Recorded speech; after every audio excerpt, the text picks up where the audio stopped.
The marriage ended at breakfast. Alara Vance sat across from her husband in the frozen dining hall of Iron Ridge Manor, her hands folded in her lap like a woman at prayer. But she wasn't praying. She was calculating. Lord Cedric Hale hadn't looked at her once in the 6 minutes since he'd sat down. His eyes remained on the correspondence beside his plate. Land deeds, investment reports, things that mattered. She knew what was coming before he said it. You learn to read silence when you've lived in it for 3 years. This arrangement has proven unproductive, Cedric said, his voice flat as winter stone. I'm dissolving the marriage. You'll leave by week's end. Alara's heartbeat didn't spike. It slowed. Beneath the table, her hand moved to her abdomen, still flat, still secret. She was 8 weeks pregnant with his child, his heir, the very thing he was casting her out for not providing. She could have told him, should have maybe. Instead, she said, I understand. And just like that, she began planning her disappearance. If you want to see how far this story goes, where a discarded wife becomes the most powerful woman in 3 counties, stay with me till the end. Drop a like and comment what city you're watching from. Let's see how far Alara's journey reaches. The decision to say nothing about the pregnancy wasn't mercy, it was strategy. Alara stood at the window of her quarters 3 hours after the breakfast that ended her marriage, watching sleet batter the leaded glass. Her rooms were in the east wing, furthest from Cedric's chambers, furthest from the parts of Iron Ridge Manor that mattered. She'd been placed here deliberately when she'd arrived as a bride. More light for your sewing, Cedric's mother had said, which was aristocratic code for out of the way. She'd never been good at sewing. The child inside her was barely real yet, more concept than creature. But Alara had learned early that information was currency, and some currencies you didn't spend until you understood their full value. Telling Cedric about the pregnancy now would trap her in a different way. He'd keep her, certainly. Install her back in her role like a piece of furniture returned to its proper corner. The marriage would continue, hollow as before, except now she'd be watched, managed, reduced to a vessel. No, better to vanish. Better to let him think he'd made the decision, that he'd been the architect of this ending. Men like Cedric needed to believe they were in control. It made them sloppy. Miss Alara? She turned. Her lady's maid Bess stood in the doorway, wringing her hands in that nervous way she had. Bess was 17, prone to tears, and the only person in this house who'd shown Alara anything resembling kindness. Lord Hale's man came by, Bess said quietly. Said to start packing your things. They want you gone by Thursday. 3 days. They weren't wasting time. Then we'd better start, Alara said. Bess's eyes went glassy. I'm so sorry, miss. It's not right what they're doing. Everyone knows you've been... What? Alara's voice came out sharper than intended. What does everyone know, Bess? The girl flinched. Just that you've tried. That you've been a good wife. Alara almost laughed. A good wife? What a strange, bloodless phrase. She'd been punctual, polite, decorative when required. She'd mastered the art of being present without taking up space. She'd learned which conversations to join and which to avoid, had memorized the names of Cedric's business associates and their wives, had worn the right colors to the right dinners. She'd done everything except the one thing that mattered, produce an heir. 3 years of effort, 3 years of monthly disappointments that Cedric's mother tracked like a merchant counting losses. 3 years of doctors with cold hands and colder diagnoses, all variations on the same theme. Give it time. These things happen when the woman is anxious. Try to relax, as if you could relax under that kind of scrutiny. Help me pack the practical things first, Alara said. Warm clothes, nothing decorative. Bess blinked. But miss, won't you need your gowns? For wherever you're going? Where I'm going, Bess, gowns won't matter. Shot. Alara had one ally in this house, though she'd never met her face to face. Her aunt, Margot Vance, lived 4 days' travel north in a countryside estate that polite society considered exile. Margot had committed the twin sins of never marrying and speaking her mind in public, both unforgivable for a woman of her class. She'd been quietly shuffled away from the family's London holdings decades ago and had apparently spent the years since running a moderately successful scholarly press out of her manor house. They'd corresponded sporadically over the years. Alara's letters had been careful, full of pleasantries and weather observations. Margot's responses had been sharp and strange, full of tangents about manuscript restoration and philosophical arguments Alara only half understood. But there'd been something else in those letters, a kind of knowing, as if Margot could read the things Alara didn't write. The last letter had arrived 2 weeks ago. Alara retrieved it now from the locked drawer in her writing desk. My dear girl, you write about the gardens as if they matter. They don't. You ask about my health as if you care. You might. But what you really want to know is whether there's a place for you here if things collapse. There is. No questions asked. No explanations required. The estate is called Thornfield Rise. Ghastly name. I didn't choose it. The roads are terrible this time of year, but the library is warm and there's always work to be done. Come if you need to. Don't if you don't. MV. Alara had read it a dozen times, looking for hidden meanings or conditions. But Margot didn't deal in subtext. If she said no questions asked, she meant it. The real question was whether Alara could reach her. Iron Ridge Manor sat in the south of Halfordshire, surrounded by profitable farmland and connected to civilization by well-maintained roads. Thornfield Rise was north, past the industrial cities, into territories where winter came early and stayed late, 4 days by coach under normal circumstances. Longer now, with the roads iced over. Longer still for a woman traveling alone. And then there was the money problem. Alara had her dowry, or rather, she'd brought a dowry when she married, but dowries didn't stay with the wife. They merged into the husband's holdings, became part of his estate. Legally, Alara owned nothing. The clothes she wore, the hairpins in her drawer, even the letters from Margot. Technically, all Cedric's property. But laws were one thing, reality was another. Over the past 3 years, Alara had developed a small, private habit. Whenever she'd attended dinners or social functions with Cedric, she'd been given a modest allowance for incidentals. Gloves, calling cards, small gifts for hostesses. She'd spent some of it, saved most. The coins had accumulated in a hat box at the back of her wardrobe, behind the summer shoes she never wore. She counted it now, 23 pounds, 7 shillings. Not enough to live on for long, but enough to disappear. Miss? Bess appeared again, carrying an armload of linens. Should I pack your jewelry? Alara hesitated. The jewelry was valuable. Gifts from Cedric's family meant to display the Hale wealth at public events. Heavy necklaces, ornate brooches, things that screamed status. If she took them, she could sell them. Live comfortably for months, maybe years. But they'd also notice. And they'd come looking. Leave it, Alara said. Pack only what I came with. Which was almost nothing. She'd arrived at Iron Ridge with a single trunk of personal belongings. Everything else had been provided, or imposed, by the Hale family. She could leave the same way she'd come. Light, unencumbered, free. The hard part wasn't planning the escape. It was surviving the days before it. Cedric avoided her completely, which was a mercy. But his mother did not. Lady Constance Hale descended on Alara's chambers the next morning like winter fog, cold, pervasive, impossible to ignore. I trust you're being practical about this, Constance said, inspecting Alara's half-packed trunk with the air of someone examining a servant's work. Alara kept folding. I'm taking only what's mine. Very little, then. Constance's mouth twitched in something that might have been a smile on a warmer woman. You do understand this is for the best. Cedric needs a wife who can fulfill her duties. You've had ample time. 3 years. Ample time. As if producing a child were a matter of scheduling, like organizing a dinner party. I understand, Alara said evenly. Do you? Constance stepped closer. I wonder. You've always been rather opaque, difficult to read. I never knew if you were being demure or simply dull. Alara's hands stilled on the fabric she was folding. She looked up, met Constance's eyes directly for perhaps the first time in 3 years. Does it matter which? She asked. Constance's expression sharpened. For a moment something flickered there. Surprise, maybe, or reassessment. Then it was gone, replaced by the usual aristocratic blankness. I suppose it doesn't, Constance said. You'll be gone soon enough either way. She left without another word, and Alara went back to packing.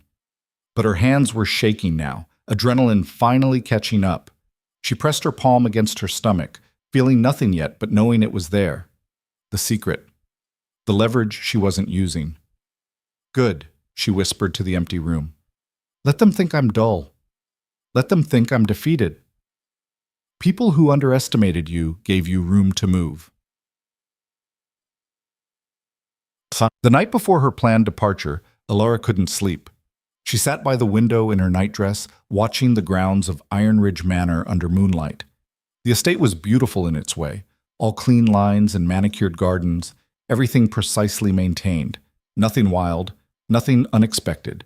She'd hated it from the first day. Her marriage had been arranged, of course.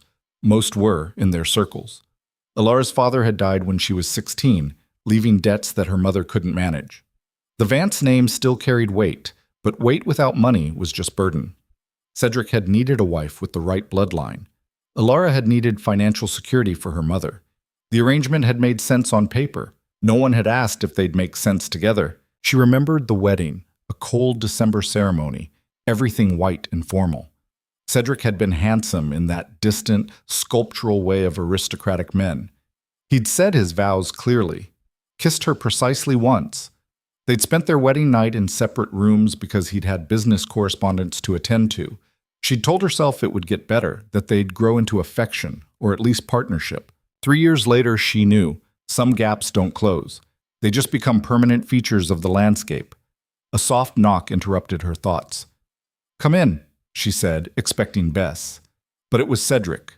He stood in her doorway, still dressed for dinner, though it was past midnight.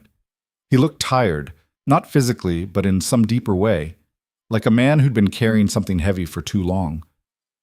"I wanted to—" He stopped, started again. "This isn't personal, Alara." She almost laughed.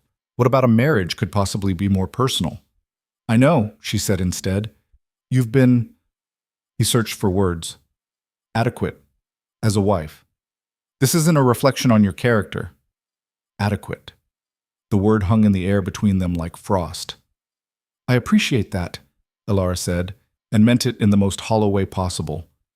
Cedric shifted his weight, uncomfortable now. "Where will you go?" "I have family in the north." "They'll take you in?" "Yes." He nodded, visibly relieved. This was what he'd come for. Absolution. Confirmation that she'd be fine, that he wasn't really abandoning her, that this ending was civilized and mutual and nobody's fault. "Good," he said. "That's good." They stood in silence for a moment. Alara wondered if he'd ever actually looked at her before. Really looked. She didn't think so. She'd been a role to him from the start. Wife, potential mother, piece of the estate's future. Never quite a person. And now she was pregnant with his child, and he had no idea, and she felt absolutely nothing about his ignorance except a grim satisfaction. "I should let you rest," Cedric said finally. "The coach leaves early." "Yes." He turned to go, then paused.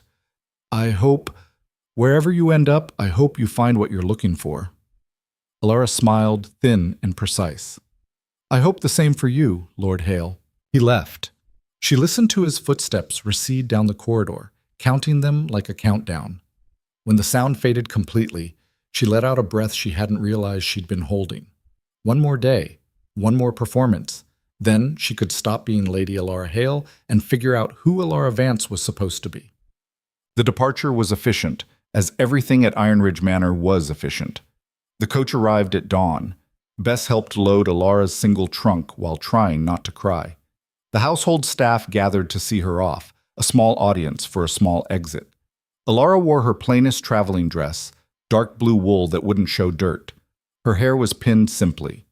No jewelry except her mother's locket, the one thing she'd brought to this marriage that mattered. Cedric didn't appear. Neither did Constance. The butler handled the formalities, checking paperwork and confirming destinations with the driver. "You're sure about the route, miss?" the driver asked, peering at the address she'd given. "That's rough country this time of year." "I'm sure." "Right then. We'll make Milford by nightfall if the weather holds. After that," he shrugged. "We'll see." Alara climbed into the coach, settled onto the worn leather seat. Through the window, she could see Iron Ridge Manor in the gray morning light. All its towers and perfect proportions, everything solid and permanent and utterly indifferent to her leaving. She didn't feel sad. That surprised her. She'd expected something, grief maybe, or fear, but all she felt was a strange, light sensation, like walking out of a room that had been too small for too long. The coach lurched forward. Bess waved, tears streaming. Alara waved back, then turned to face forward. North, toward Margot and Thornfield Rise and whatever came after, toward the unknown. The first day of travel was unremarkable. They followed well-maintained roads through familiar territory, stopping at coaching inns that Alara had passed through before. She kept to herself, ate simple meals, spoke only when necessary, just another minor gentlewoman relocating. Nothing memorable. But on the second day, they crossed into different country. The roads narrowed. The settlements grew smaller, farther apart. The landscape turned harder. Rocky hills, sparse trees bent by constant wind. They passed through mining territories, the air thick with coal dust, children with blackened faces watching the coach pass with hollow eyes. Alara had never seen poverty like this. Not real poverty. The kind that ground people down until there was nothing soft left. She thought about this child growing inside her. What kind of world was she bringing it into? What kind of mother would she be? She'd never held a baby, never changed a nappy or soothed a crying infant. She knew nothing about raising children except what not to do. Don't be distant, don't be cold, don't measure love in duties performed. But that was just knowing what not to do. It didn't tell her what to do instead. Rough stretch ahead, the driver called down during a stop to change horses. Storm's moving in. Might have to shelter overnight in Grasmere. Not much there, but better than being caught on the road. Alara nodded. Whatever you think best. The driver studied her. You running from something, miss? Or toward something? The question caught her off guard. Does it matter? Might do. People running from things tend to look back. People running toward things keep their eyes forward. He shrugged. Just an observation. Forward then, Alara said. Definitely forward. He grinned, gap-toothed and genuine. Good for you, miss. The storm hit that night while they were still 2 hours from Grasmere. Not snow, sleet, the kind that froze everything it touched. The road turned to glass. The horses struggled, their hooves sliding. The driver cursed steadily, fighting to keep them on course. Then the coach wheel hit something, a rock, a frozen rut. Alara never knew what. But the impact threw her against the side panel, hard enough to knock the breath out of her lungs. The coach tilted, swayed, tilted further, and stopped, listing at a dangerous angle. Everyone all right? The driver shouted. Alara tested her limbs. Nothing broken, but her abdomen cramped, a sharp pain that made her gasp. She pressed her hands there, heart racing. Not now, please, not now. The pain eased, lingered, faded to a dull ache. Miss? The driver's face appeared at the window. You hurt? I'm fine, she lied. We're stuck, wheels in a ditch. I'll need to unhitch the horses, try to pull us out. But in this weather, he shook his head. Might be morning before we can move safely. What's the alternative? There's a shepherd's shelter about a quarter-mile back. Saw it as we passed. Stone building. Should be empty this time of year. We could wait out the storm there, a quarter-mile, in freezing sleet, while possibly miscarrying. Let's go, Alara said. The walk was brutal. The cold went through her wool cloak like it was paper. Sleet stung her face, made her eyes water. The driver walked ahead with a lantern, calling back directions. Alara followed, counting steps because it gave her something to focus on besides the cramping in her abdomen and the voice in her head whispering, "You're losing it. You're losing the baby. This is punishment for not telling Cedric." She told the voice to shut up and kept walking. The shelter appeared through the sleet, a squat stone building with a slate roof, one door hanging crooked on its hinges. The driver shouldered it open. Inside was darkness, the smell of damp wool and old fires. Not much, the driver said, but it's dry. I'll see about a fire. Alara sank onto a bench that lined one wall, hands still pressed to her stomach. The cramping had eased during the walk, but she didn't trust it. Miscarriages didn't announce themselves neatly. They happened in pieces over hours or days. You could lose something without knowing it was gone. The driver got a fire going in the crude hearth. More smoke than heat at first, but eventually it caught. Orange light filled the space, revealing stone walls covered in scratched names and dates. Shepherds marking their stays. Some of the dates went back decades. "You sure you're all right, miss?" the driver asked. "You look pale." "Just tired." "Here." He handed her a flask. "Brandy. For medicinal purposes." Alara hesitated. She'd heard conflicting things about alcohol during pregnancy, but she was cold to her bones, and the cramping was returning, and she needed something to steady her nerves. She took a small sip, then another. Warmth spread through her chest. "Thank you," she said.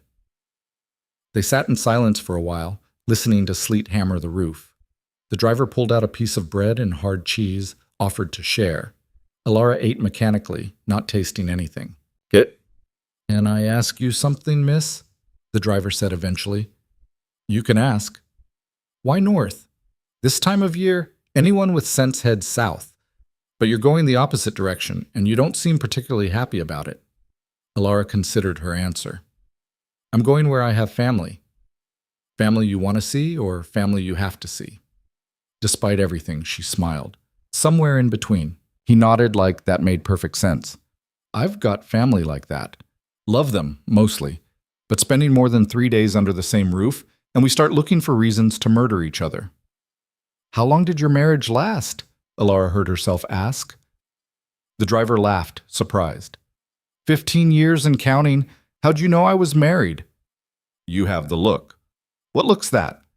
"Like you've learned when to stop talking." He laughed harder. "That's the truest thing I've heard all month. Yes, miss. 15 years has taught me when to shut my mouth and nod. Best skill a married man can have." The cramping had stopped. Alara's hands relaxed slightly against her abdomen. Maybe it was nothing. Maybe she'd just been jostled by the accident, nothing more. Maybe the baby was fine, clinging to existence despite everything. Maybe. "You got children?" she asked. 4. 3 girls and a boy.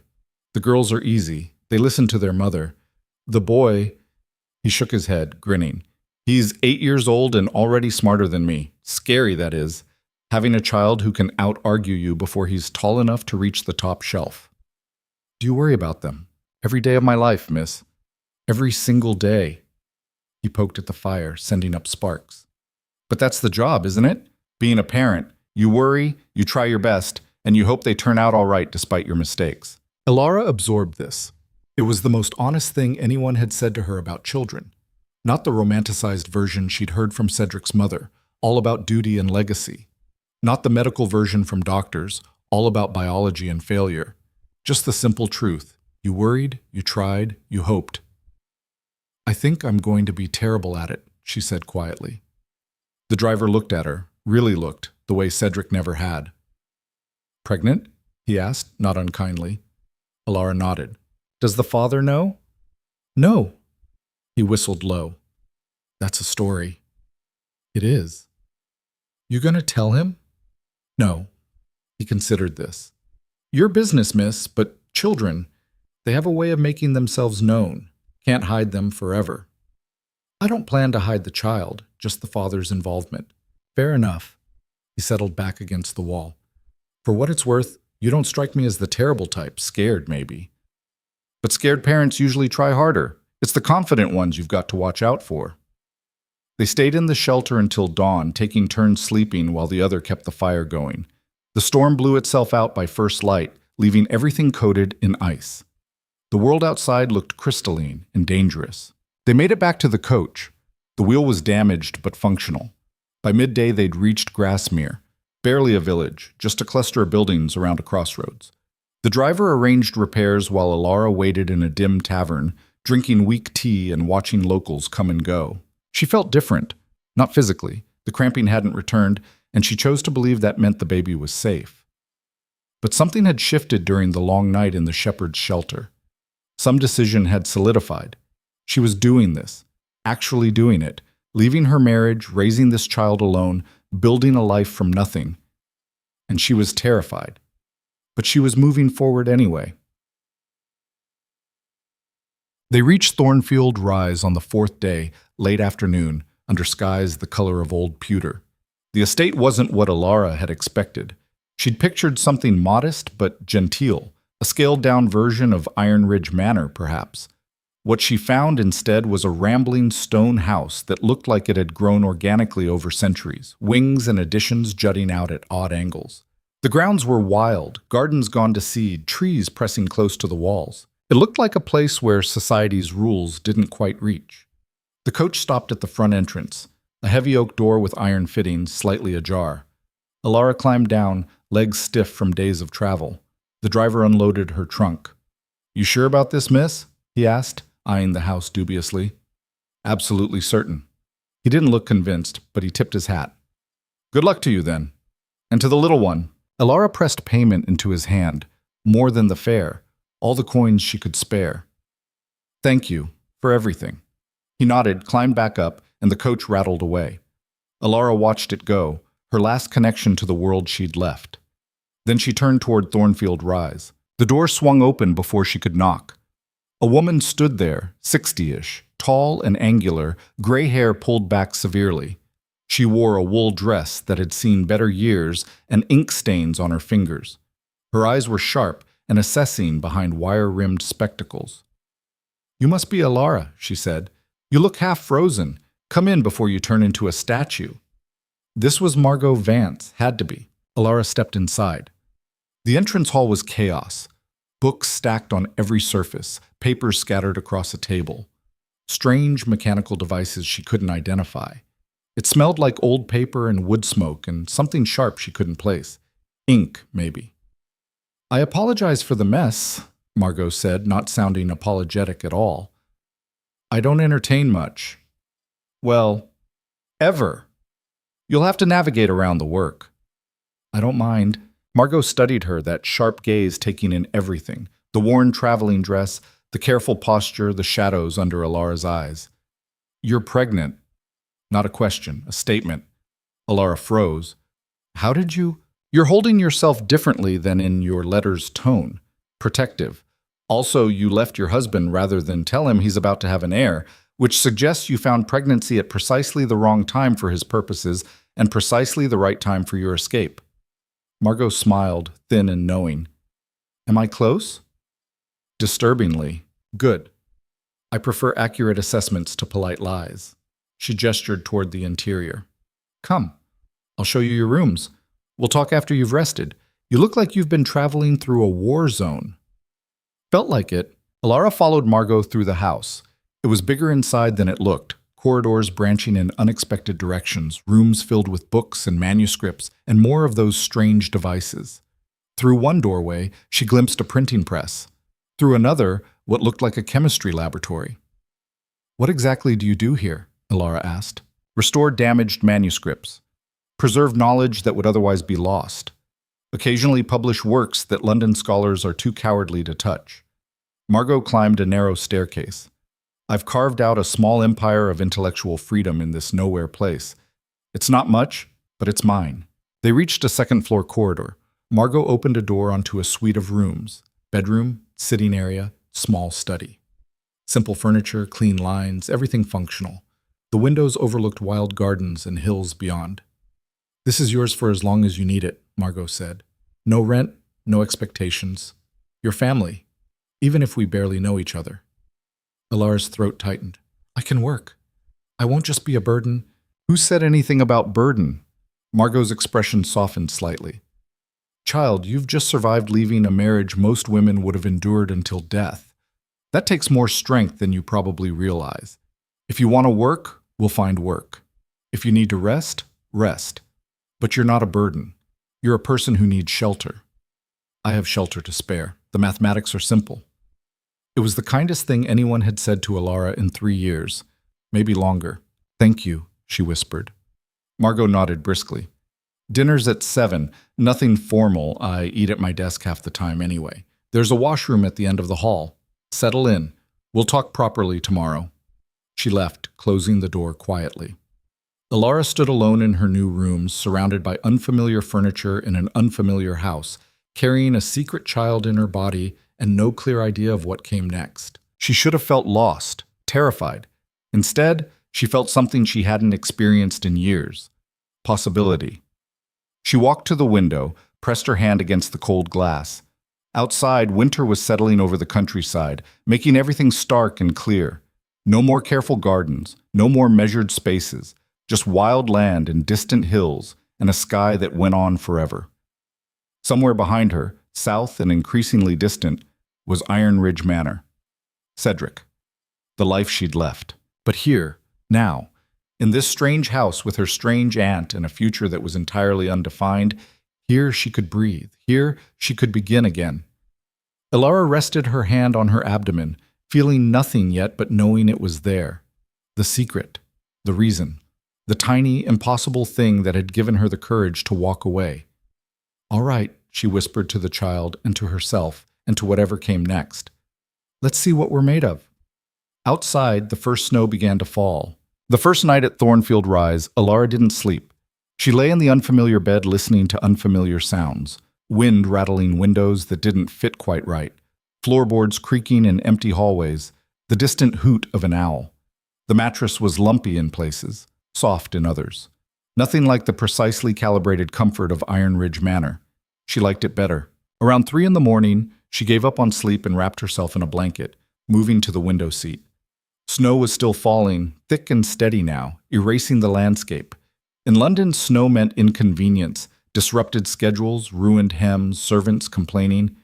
Here it felt different, purposeful, almost, like the world was wiping itself clean. Her hand drifted to her abdomen again. She'd developed the habit on the journey north, this constant checking, as if she could confirm through touch alone that the pregnancy was still viable, that she hadn't lost it during the coach accident or the freezing walk to the shepherd's shelter. "Can't sleep either?" Elara startled. Margot stood in the doorway, holding an oil lamp and looking entirely unsurprised to find her niece awake at this hour. "I didn't mean to disturb you," Elara said. "You didn't. I keep odd hours." Margot entered without invitation, settling into the room's other chair with the ease of someone comfortable in her own space. First night in a new place is always brutal. Your mind won't settle because it's still cataloging threats. "I'm not sure I'm cataloging threats." "Then your cataloging changes. Same principle." Margot studied her in the lamplight. "You want to talk about it?" "About what?" "Whatever has you sitting in the dark at 3 in the morning." Elara pulled the blanket tighter. "I don't know where to start." "The beginning works. Or the end. I'm not particular about narrative structure." Despite herself, Elara smiled. There was something refreshing about Margot's bluntness. No careful dancing around subjects, no coded language. Just direct questions expecting direct answers. "He didn't want me," Elara said quietly. "My husband. From the beginning, I was just a function. Something required for the estate's continuity. When I didn't provide that function quickly enough, he disposed of me." "And you didn't tell him about the pregnancy?" "No." "Why not?" Elara had asked herself this question 100 times during the journey north. The answer kept changing, or maybe it had always been layered, too complex for a single explanation. "Because telling him would have trapped me in a different way," she said finally. "He would have kept me, but only as a vessel. I'd have been managed, watched, reduced to my biology. And after the child came," she trailed off. "You'd have been discarded again," Margot finished, "just more slowly." "Yes," Margot nodded, unsurprised. "So instead you chose to control the terms of your own exit. Smart. Costly, but smart." "I don't feel smart. I feel reckless." "Same thing sometimes. The difference is whether it works out." Margot leaned forward slightly. "What do you need, Elara? From me? From this place? Be specific." The question was so direct it took Elara a moment to process. What did she need? Safety, obviously. Shelter. But beyond that? "I need to be useful," she said. "You said you had work here. I want to do it. I can't just exist. I'll go mad." "Can you read Latin?" "Some. My education was patchy." "Greek?" "No." "Mathematics?" "Basic." Margot tapped her fingers against the chair arm, calculating. "Can you follow detailed instructions without improvising?" "Yes." "Can you work with your hands? Steady work, precise work, hours at a time?"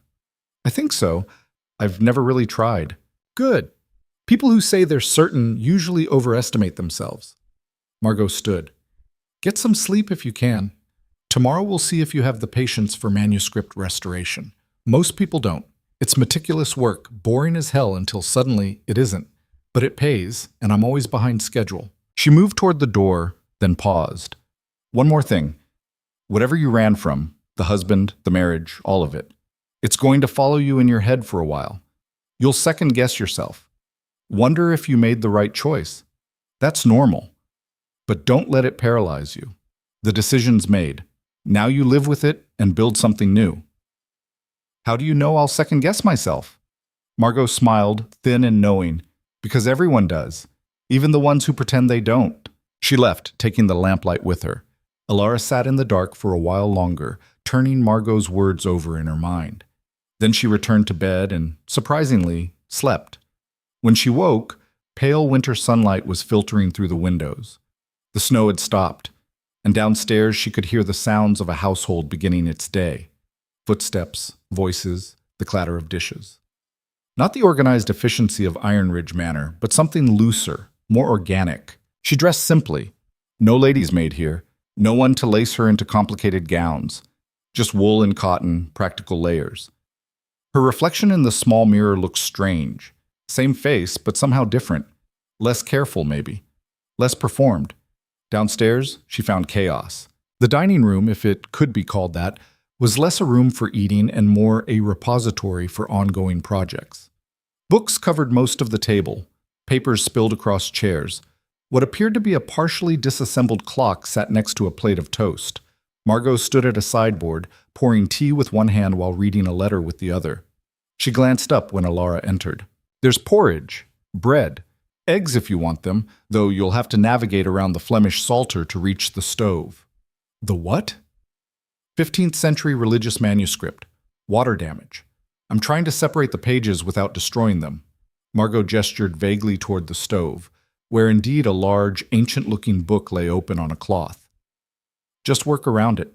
Alara picked her way across the room, found the eggs, cooked them carefully while trying not to breathe too heavily on the medieval manuscript. The absurdity of it struck her. A week ago, she'd been eating breakfast in a formal dining hall with servants and silver. Now she was frying eggs next to priceless historical artifacts. She liked this better, too. You're smiling, Margot observed. Why? I'm not sure. Good. Unselfconscious happiness is rare. Don't examine it too closely or it'll disappear. They ate standing up, plates balanced on the least cluttered sections of table. The porridge was lumpy. The tea was too strong. Alara had never enjoyed a meal more. Right, Margot said, setting her plate aside. Let's see if you can do this work. She led Alara through the house to a room Alara hadn't seen the previous day. A long, narrow space with tall windows along one wall. Work tables ran the length of the room, covered with tools Alara didn't recognize.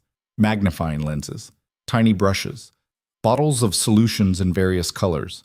And everywhere, books and manuscripts in various states of decay. This is the restoration studio, Margot said. Everything in here is damaged in some way. Water, fire, time, incompetent previous owners.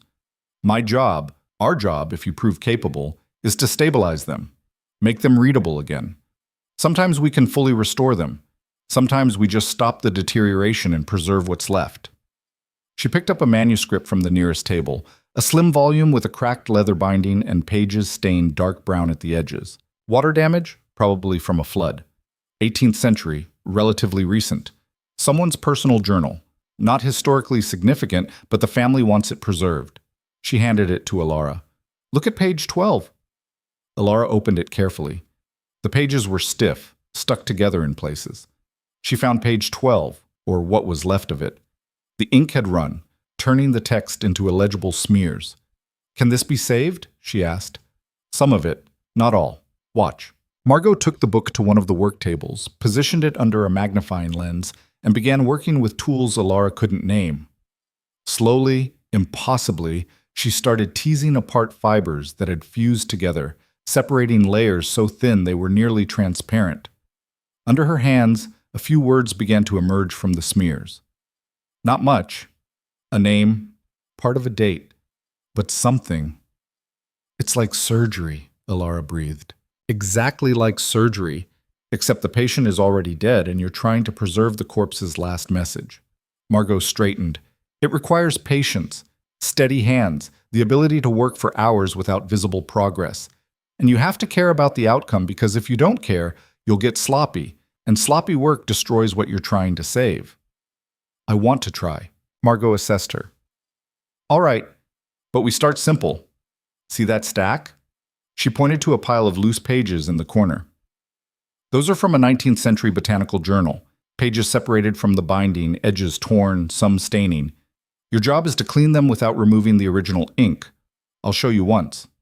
After that, you're on your own. She demonstrated with a single page how to assess the type of staining, mix the appropriate cleaning solution, apply it with controlled precision, blot rather than rub, work from the edges toward the center. It looked simple. It wasn't. Alara's first attempt was a disaster. She used too much solution, and the ink began to run. Margot caught it before permanent damage occurred, but barely. Lighter touch, Margot said. The paper is already fragile. You're not scrubbing a floor. The second attempt was better. The third, better still. By the 10th page, Alara had found a rhythm. Mix solution, test on the edge, apply carefully, blot, assess, repeat. Her back ached from bending over the work table. Her eyes strained from the close work. Her hands cramped. She'd never felt more engaged in her life. You're not terrible at this, Margot said around midday, inspecting Alara's work. High praise. It is, actually. Most people I try to train give up after an hour. You've been at it for 4 without complaining. Alara looked at the stack she'd cleaned. Maybe 30 pages. The original pile had been over 100. This is going to take forever. Yes, that's the work. Slow, meticulous, endless. But look. Margot held up one of the cleaned pages to the light. The botanical illustration was clearly visible now, delicate pen and ink drawings of plants Alara didn't recognize. Someone drew this. Someone else labeled it, studied it, cared about preserving this knowledge. It survived 200 years only to be damaged by some careless owner who probably stored it in a damp basement. Now you're giving it another chance at survival. That matters. Does it? Alara heard herself ask. Really? In the grand scheme of things, does one obscure botanical journal matter? I don't know about grand schemes, Margot said. I know about this journal, this page, this piece of knowledge that would be lost without intervention. Multiply that by every book in this room, every manuscript I've restored over 40 years. It adds up to something. Maybe not something world-changing, but something real. Alara returned to work, thinking about this. Thinking about preservation and loss, and the small acts that stood between history and oblivion. It was different from anything she'd done at Iron Ridge Manor, where every action had been measured against social expectations, where nothing felt real because everything was performance. This was real. The paper under her hands, the slow emergence of text from stains, the ache in her shoulders, real and difficult and strangely satisfying. They worked until the light began to fail. Margot lit lamps, but the delicate restoration work required natural light, so they stopped. Alara's clean pages were stacked neatly on a drying rack. Not a huge accomplishment, but visible progress. You'll do, Margot said, which Alara was learning was the closest thing to effusive praise her aunt offered. That night, Alara slept deeply and didn't wake until dawn. The pattern established itself over the following weeks. Wake early. Simple breakfast surrounded by books and projects. Hours in the restoration studio, learning new techniques, building skills that had no application in the world she'd left, but felt essential here. Meals were irregular, grabbed whenever hunger struck. Conversations with Margot ranged from manuscript chemistry to philosophy to scathing critiques of London's intellectual establishment. Alara's pregnancy progressed quietly. The morning sickness came and went, manageable. Her body changed in small ways she documented privately. Slight thickening of her waist, tenderness in her breasts, a heaviness in her limbs by evening. Nothing visible yet to an outside observer, but she felt different, inhabited. She wondered sometimes if she should feel more conflicted about the baby. Shouldn't she be mourning the loss of connection to Cedric? Shouldn't the child's existence trouble her more? But when she examined her feelings honestly, what she found was mostly practical concern mixed with cautious hope. This baby would complicate everything, but it would also be hers, fully, completely hers in a way nothing in her marriage had been. You're getting better at this, Margot said one afternoon, watching Alara restore a fire-damaged manuscript. The work was intricate, separating charred pages without crumbling them, preserving what text remained. "You've got the patience for it. I like that it has rules," Alara said. "If you do X correctly, Y happens. No politics, no interpretation." "Oh, there's interpretation. Wait until you start deciphering damaged text. You'll be making judgment calls about what letters used to be based on context and probability. Very little certainty in this work." "Still more certainty than marriage," Margot laughed, sharp and genuine. "Can't argue that." They worked in comfortable silence for a while. Then Margot said, casually, "Letter came for you today. From London." Alara's hand stilled. "How would anyone in London know I'm here?" "They probably didn't. It's addressed to me, asking about you. From someone named—" Margot consulted a paper in her pocket. "Mrs. Helena Vance. Your mother, I assume?" Alara's chest tightened. She hadn't written to her mother, hadn't told her about the divorce, the pregnancy, the flight north. The guilt was a physical weight. "What does she want?" "To know if you're here and if you're safe. She's heard rumors about the marriage ending. Wants to help if she can." Margot handed over the letter. "You should write back. She sounds worried." Alara read her mother's careful handwriting, the barely concealed anxiety between the polite phrases. "If Alara is with you, please assure me of her well-being. If she's not, and you know where she might have gone, I implore you to tell me. I only want to help." The thing was, her mother couldn't help. Helena Vance had no money, no power, no influence. She lived on the charity of distant relatives, her own marriage having ended in debt and early widowhood.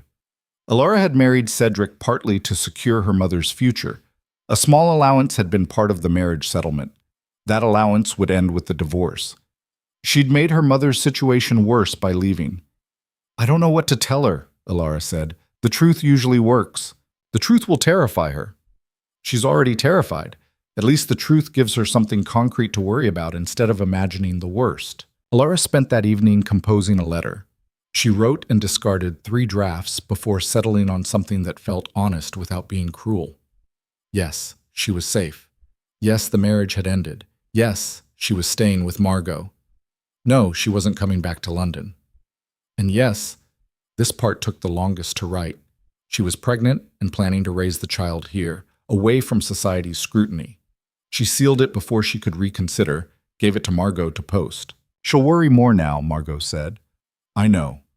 But at least she'll know." The reply came 10 days later. Her mother's handwriting was shakier, the words less careful. She was horrified, supportive, confused, and desperately wanted to see Alara. Could she visit? Or could Alara come to London, at least for a short while?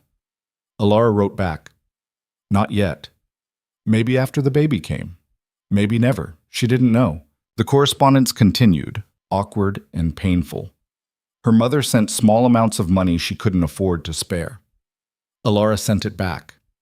They were stuck in a dance neither knew how to stop, her mother trying to help, Alara refusing help, both of them trapped by circumstances neither had chosen. Winter deepened. The work continued, and Alara felt herself changing in ways she couldn't quite articulate. Not just physically, though her body was undeniably different now, her pregnancy visible if you knew to look, but mentally. The careful, controlled woman who'd lived at Iron Ridge Manor was dissolving, replaced by someone rawer and less certain, but more real. She caught herself laughing at Margot's caustic observations, swearing when a restoration went wrong, working past exhaustion because she wanted to finish a particular manuscript, eating standing up, reading late into the night, forgetting to maintain proper posture or moderate her opinions. Small rebellions, small freedoms. And then, 6 weeks after her arrival at Thornfield Rise, everything got complicated. Margot came into the studio one morning carrying a letter, her expression unreadable. "This came," she said. "It's from Cedric." Alara's stomach dropped. "How does he know I'm here?" "He doesn't. It's addressed to me, asking if I know your whereabouts. Very polite. Very concerned." Margot's tone was acidic. "Apparently he's had a change of heart about the divorce. Wants to find you. Discuss matters of mutual importance." Alara took the letter, scanned it quickly. Cedric's handwriting was precise as always, the language formal but carrying an edge of urgency she'd never seen before. I understand I may have acted hastily in dissolving my marriage to your niece. Circumstances have changed, and I wish to speak with her regarding our future. If you know her location, I would be grateful for any information you could provide. This matter is of significant importance to both our families." "What circumstances?" Alara said aloud. "What could possibly have changed?" Margot shrugged. "Maybe he found out about the pregnancy." "How?" "I didn't tell anyone. You didn't." "Of course not. But servants talk. Doctors make assumptions. If you were sick in the mornings before you left, if anyone noticed you'd stopped drinking wine at dinner, if your body changed in small ways." Margot ticked off possibilities. "Information leaks. It always does." Alara felt panic rising. "If he knows, he'll come here. He'll demand nothing. This is my house. He has no authority here. He's a lord. He has authority everywhere. He's a lord in the south. Here, he's just another arrogant man who thinks his title matters." Margot's voice hardened. "You want to see him?" "No." "Then we don't respond. Simple as that." But it wasn't simple. The letter had broken the fragile peace Alara had built. All day she worked poorly, distracted, making mistakes that ruined hours of effort. By evening, she gave up, too agitated to continue. She found Margot in the library, surrounded by account books. "He'll come anyway," Alara said. "If I don't respond, he'll come looking." "Possibly." "What do I do?" Margot set down her pen. "What do you want to do?" "I want him to leave me alone. I want to raise this child without him. I want—" She stopped, frustrated by her inability to articulate the full scope of what she wanted. "You want autonomy," Margot said. "The right to make your own choices without his interference. Unfortunately, the law doesn't share your priorities. Legally, he has rights to the child. To you even, if the divorce isn't finalized." "It's not." "He stopped the proceedings when he ended the marriage. Technically, we're still—" Alara couldn't finish the sentence. "Married," Margot finished, "which gives him considerable power over your situation." Alara sank into a chair, the weight of it crushing. She'd thought leaving was the hard part. She'd been wrong. Leaving had been simple compared to staying gone. "There might be another option," Margot said slowly. "Not a good option, but an option." "Tell me. You could negotiate. Not surrender, negotiate. Meet with him, make your terms clear, get his agreement in writing before the child is born. Establish the boundaries now, while you have leverage." "What leverage? I have nothing."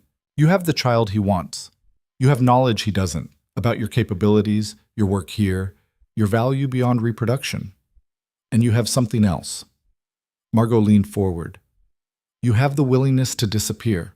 If he pushes too hard, you can vanish. Change your name, move further north, go somewhere he'll never find you. It would be hard, maybe impossible with a baby. But the threat exists. That's leverage." Alara turned this over. It was risky. Talking to Cedric meant reopening a door she'd worked hard to close. But Margot was right. Running only worked if you could keep running forever. And with a child, forever wasn't an option. "If I meet him," Alara said carefully, "it's on my terms. Here, not in London, with you present. And he agrees to my conditions or I walk away." "What conditions?" Alara hadn't articulated them before, even to herself, but saying them aloud, they crystallized into something solid. "I keep my work. I keep my independence. I raise the child here, in this environment, not at Iron Ridge Manor. He can be involved. I won't deny him that. But he doesn't control me. He doesn't dictate my life. If he wants a wife, he finds a real partnership, not ownership." Margot smiled, predatory and approving. "Now you're thinking like someone who knows her worth. Will he agree?" "Probably not. Men like Cedric don't negotiate with women. They issue terms and expect compliance." She paused. "But maybe he's desperate enough to try. And if he's not, well, then you know exactly where you stand." That night, Alara wrote a response to Cedric's letter. Not warm, not yielding, just factual. She was staying with her aunt. She was well. If he wished to discuss their situation, he could visit Thornfield Rise in 2 weeks' time. She would grant him one meeting. What happened after that depended entirely on what he brought to the conversation besides expectations. She posted it the next morning, then tried to return to normal. But normal was gone. The anxiety sat in her chest like a stone, growing heavier as the days passed. She worked mechanically, her mind elsewhere. Would he come? What would she say? Could she actually stand her ground, or would she crumble the moment he walked through the door? Margot watched her spiraling with the patience of someone who'd seen this before. "You're catastrophizing," she said one evening. I'm preparing. You're imagining the worst possible outcomes and treating them as certainties. Not the same thing. What if he demands I return? What if he threatens legal action? What if you trust yourself to handle it when it happens?" Margot interrupted. "You've already survived leaving. You've built a life here. You're not the same woman who sat silently through 3 years of marriage. Give yourself some credit." Alara wanted to believe that, but the old patterns were hard to break. The instinct to defer, to smooth conflicts, to make herself smaller so others could be bigger. The 13th day after posting the letter, a response arrived. Cedric would come. He'd arrive in 3 days, alone, as she'd requested. Alara read the letter 3 times, looking for hidden meanings or threats, but it was straightforward, almost humble. He thanked her for agreeing to meet. He hoped they could find a resolution beneficial to both parties. Both parties. As if they were business partners, not estranged spouses. Maybe that was better. Maybe approaching this as a negotiation rather than a reconciliation would make it survivable. The night before Cedric's arrival, Alara couldn't sleep again. She sat in the restoration studio, surrounded by damaged manuscripts, and thought about what Margot had said. Preservation was about saving what mattered from decay. But what if the thing that needed preservation wasn't a book or a document?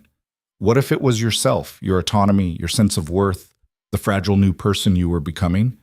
How did you restore that? She didn't have an answer.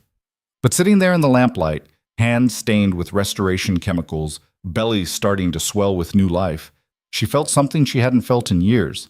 She felt ready to fight. When Cedric's carriage appeared on the horizon the next afternoon, Alara was standing at the window of Thornfield Rise, Margot beside her.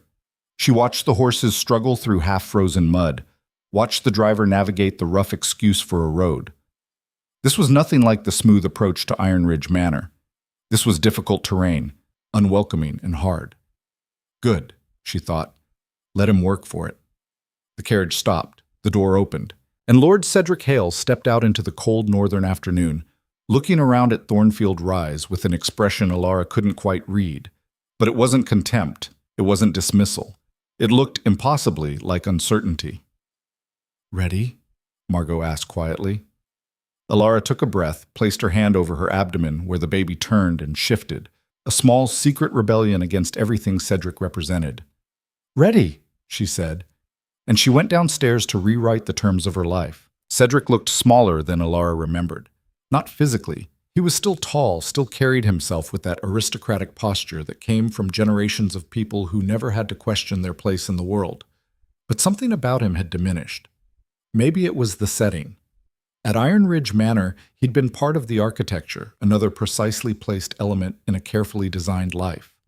Here, standing in Thornfield Rise's cluttered entrance hall, he looked like a man who'd wandered into the wrong building. Alara descended the stairs slowly, using the time to catalog her own reactions. Her heart was racing, but not with fear. Something sharper. Anger, maybe. Or the anticipation of finally saying things that had been locked inside her for 3 years. Margot stood at the bottom of the stairs, positioned between Cedric and Alara like a human barricade.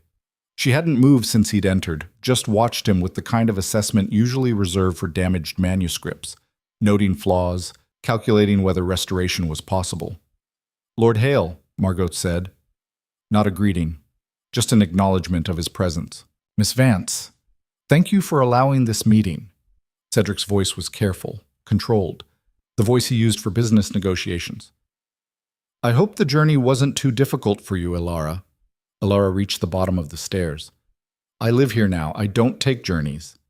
A flicker of something crossed his face. Surprise, maybe, but it was gone quickly. "Of course, I know what you meant." She moved past Margot into the sitting room, such as it was. Books covered most surfaces. A half-assembled astrolabe sat on the table. This wasn't a room designed for receiving guests. It was a room designed for thinking, for working, for being useful. Cedric followed, his eyes taking in the chaos with barely concealed bewilderment. She wondered what he saw. Disorder, probably. lack of proper management, the kind of environment that confirmed all his assumptions about women without male supervision. "Please, sit," Alara said, gesturing to the least cluttered chair. He sat, careful not to disturb the papers stacked beside him. Margot took up position near the door, arms crossed, not leaving, making that very clear. "I appreciate you agreeing to see me," Cedric began. "I haven't agreed to anything beyond this conversation." "Fair enough." He cleared his throat, visibly uncomfortable. "Good."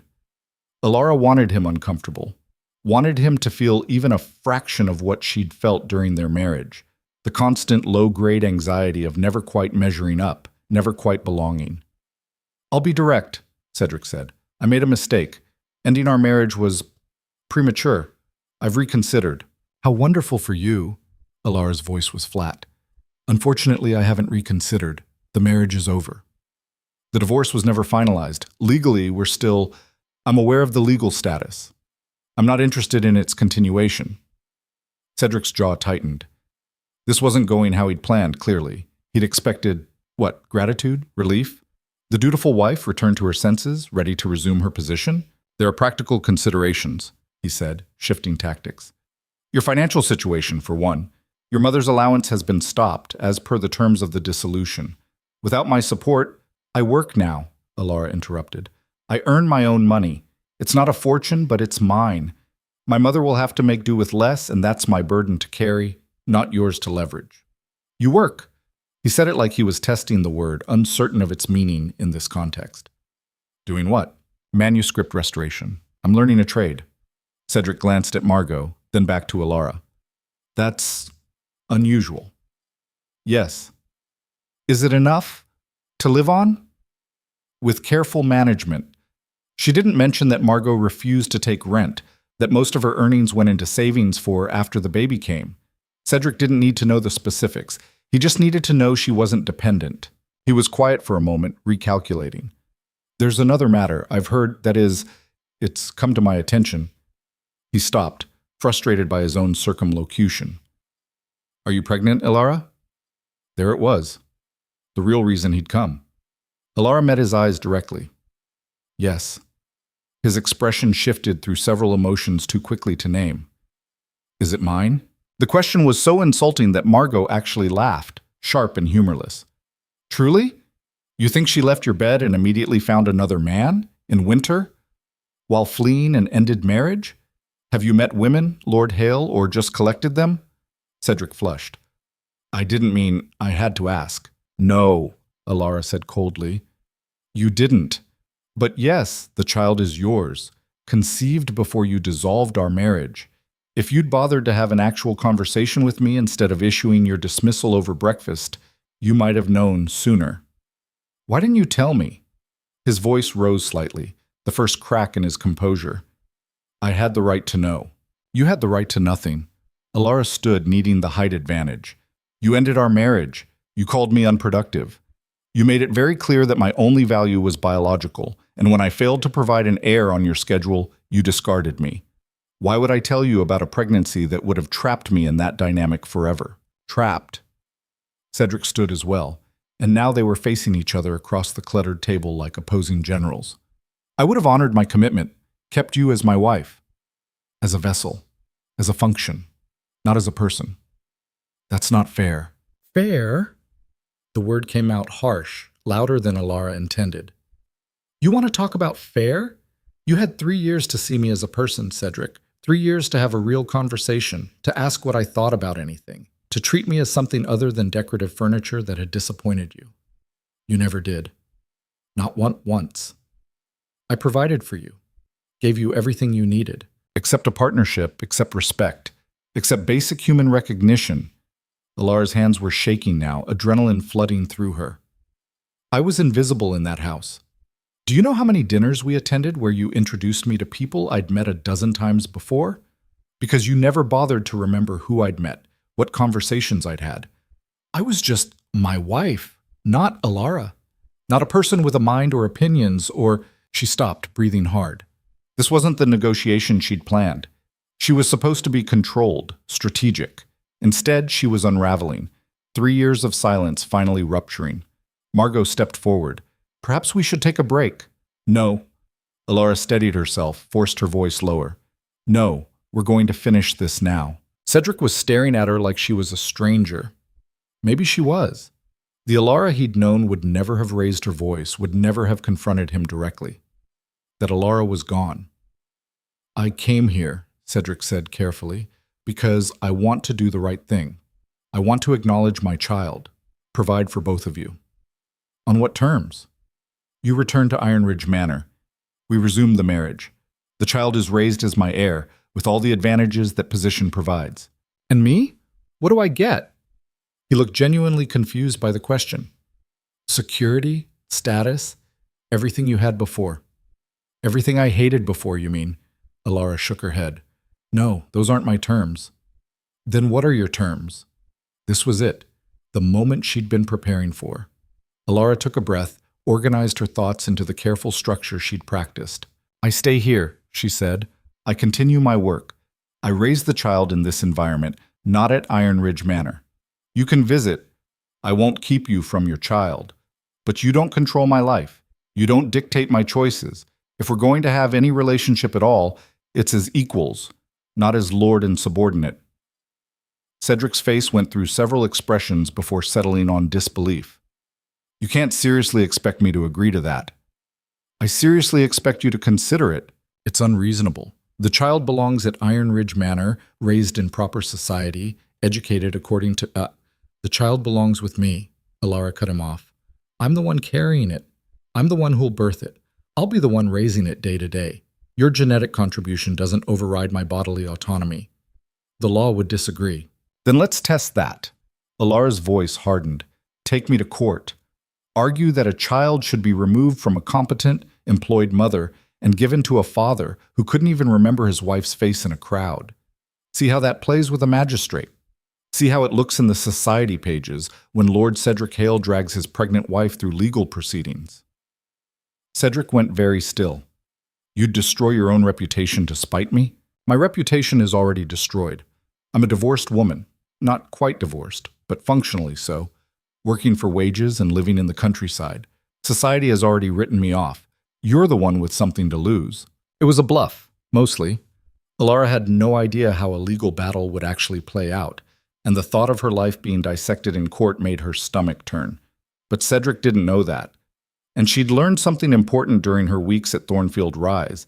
People who'd never been challenged assumed they couldn't be beaten. I don't want a battle, Cedric said finally. I want my child. Then negotiate in good faith. These aren't negotiations. These are demands. Yes, Alara agreed. They are. Take them or leave them. Margot made a small approving sound from her position by the door. Cedric heard it, shot her a dark look, then returned his attention to Alara. You've changed, he said. Yes. I'm not sure I like it. I'm absolutely certain I don't care. Alara sat back down, suddenly exhausted. The adrenaline was fading, leaving her hollowed out. You have until tomorrow morning to decide. After that, I'm done discussing this. One day isn't enough time to... One day is generous. You ended our marriage in under 6 minutes. I'm giving you significantly more consideration than you gave me. Cedric opened his mouth, closed it. For the first time since entering Thornfield Rise, he looked genuinely lost. Where am I supposed to stay? There's an inn about 5 miles south, Margot offered. The Crooked Bell. Basic accommodations, but the beds are clean and the food won't kill you. 5 miles? In this weather? The coach that brought you here can take you there. Margot's smile was sharp. Unless you'd prefer to walk. Build character. Cedric looked between them.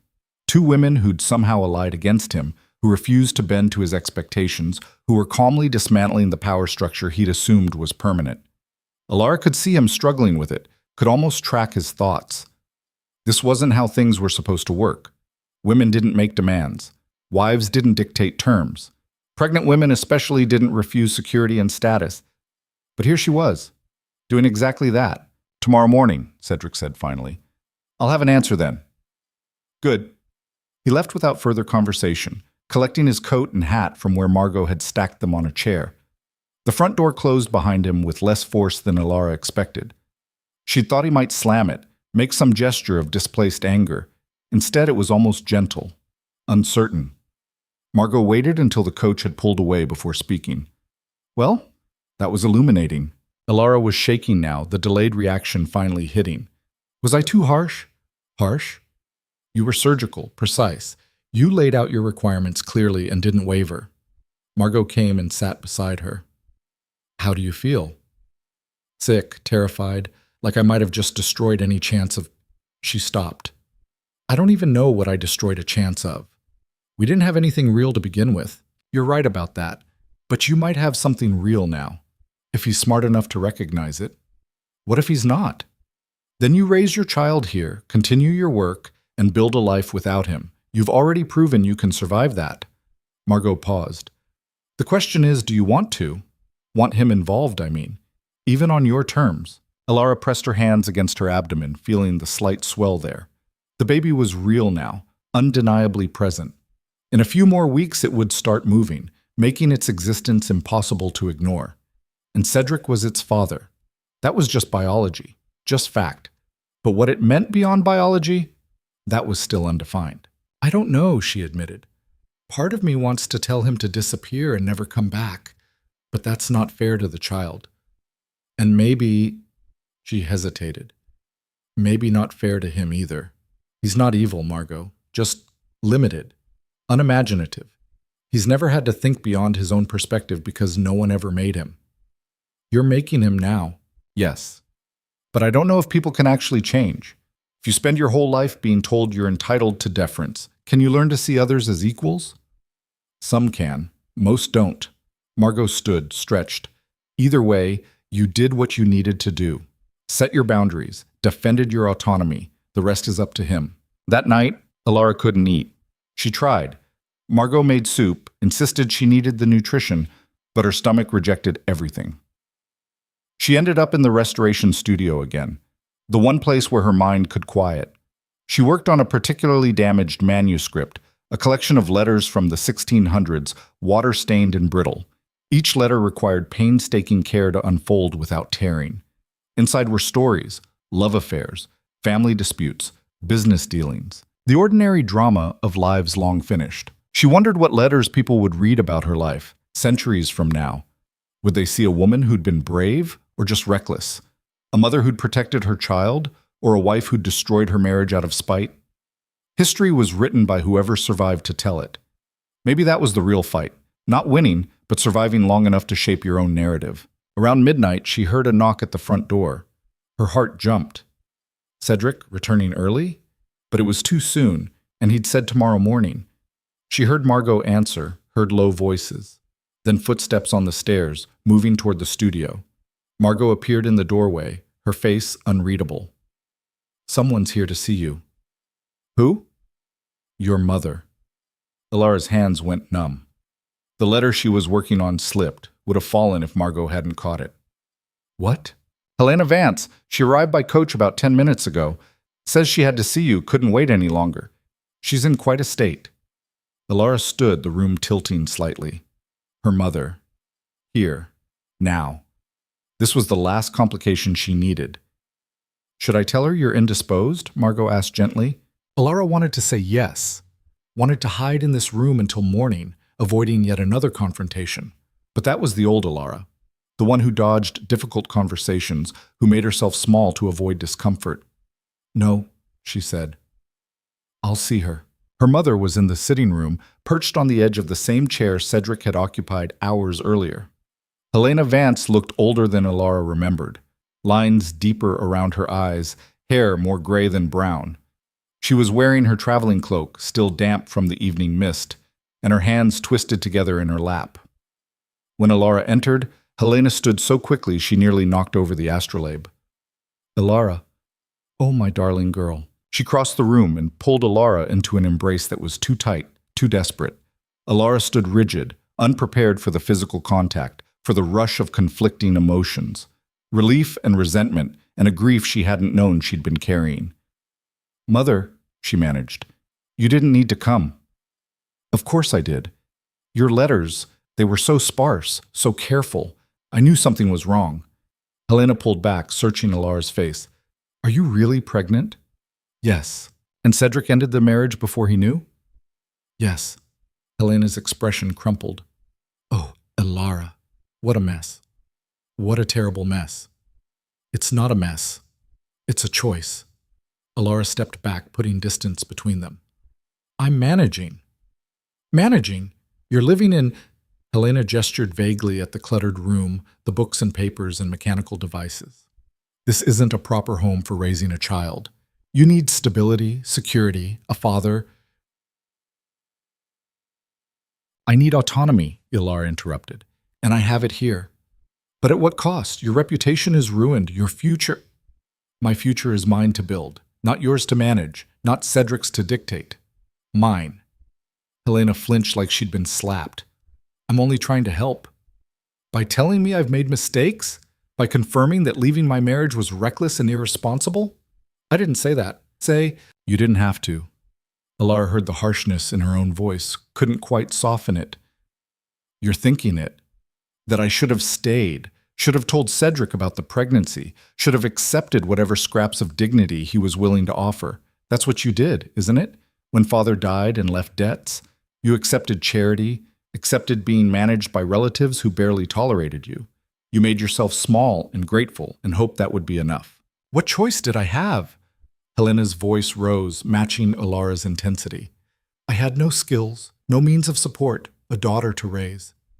I did what I had to do to survive. And I'm doing what I have to do, differently. By throwing away security? By raising a child alone, in poverty?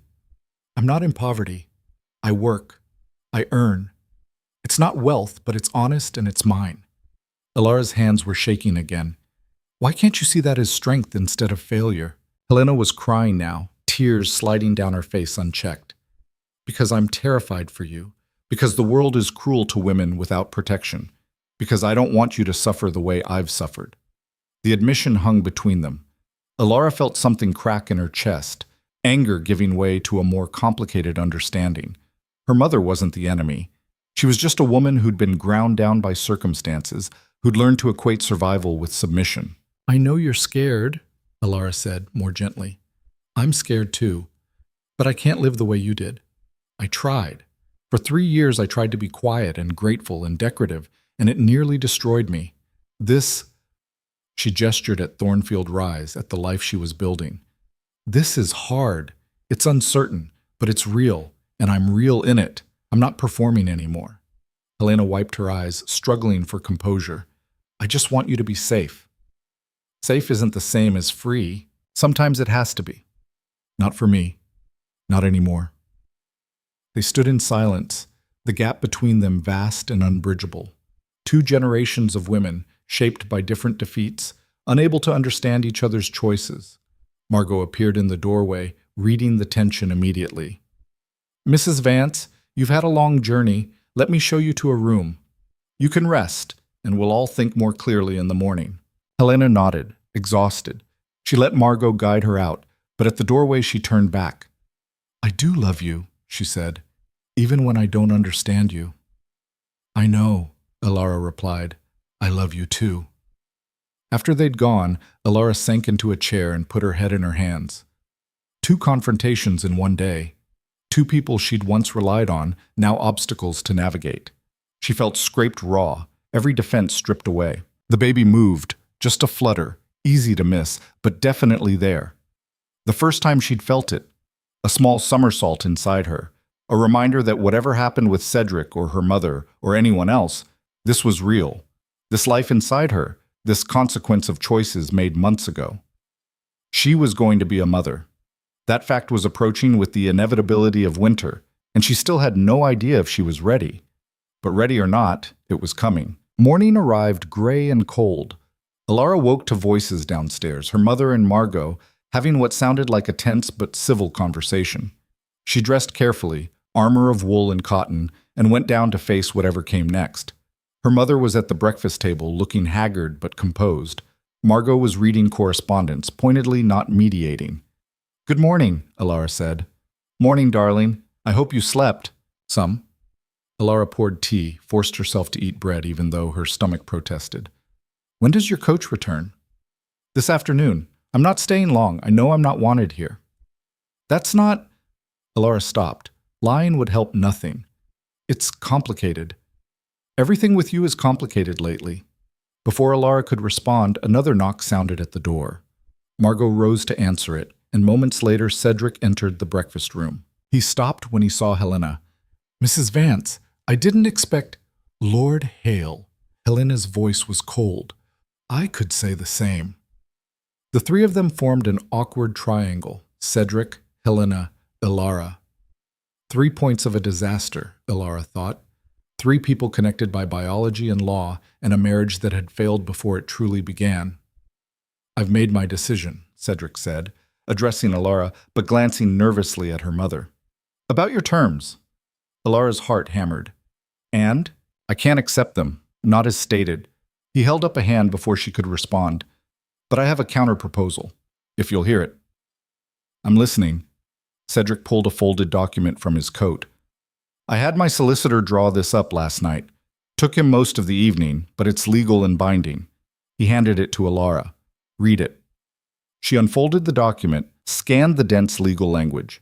It took her a moment to parse the meaning, but when she did, her breath caught. It was a contract, establishing terms of their continued marriage, but not as she'd known it. She would maintain residence at Thornfield Rise. Her work would be protected, her income her own. The child would be raised jointly. Cedric could visit, could be involved in decisions, but Alara retained primary custody. In exchange, the child would be acknowledged as Cedric's heir, with all legal rights that entailed. But there was more. Clauses about mutual respect, about decision-making requiring both parties' consent, about Alara's right to refuse relocation to Iron Ridge Manor. It was a marriage contract that actually acknowledged she was a person, not property. "This is—" Alara looked up, stunned. "You actually did this. I stayed up most of the night thinking about what you said, about how I never saw you, never really looked." Cedric's voice was rough, like he hadn't slept. "You were right. I treated you like furniture, like a role to be filled, and when you didn't fill it fast enough, I discarded you without ever considering that you might have value beyond reproduction."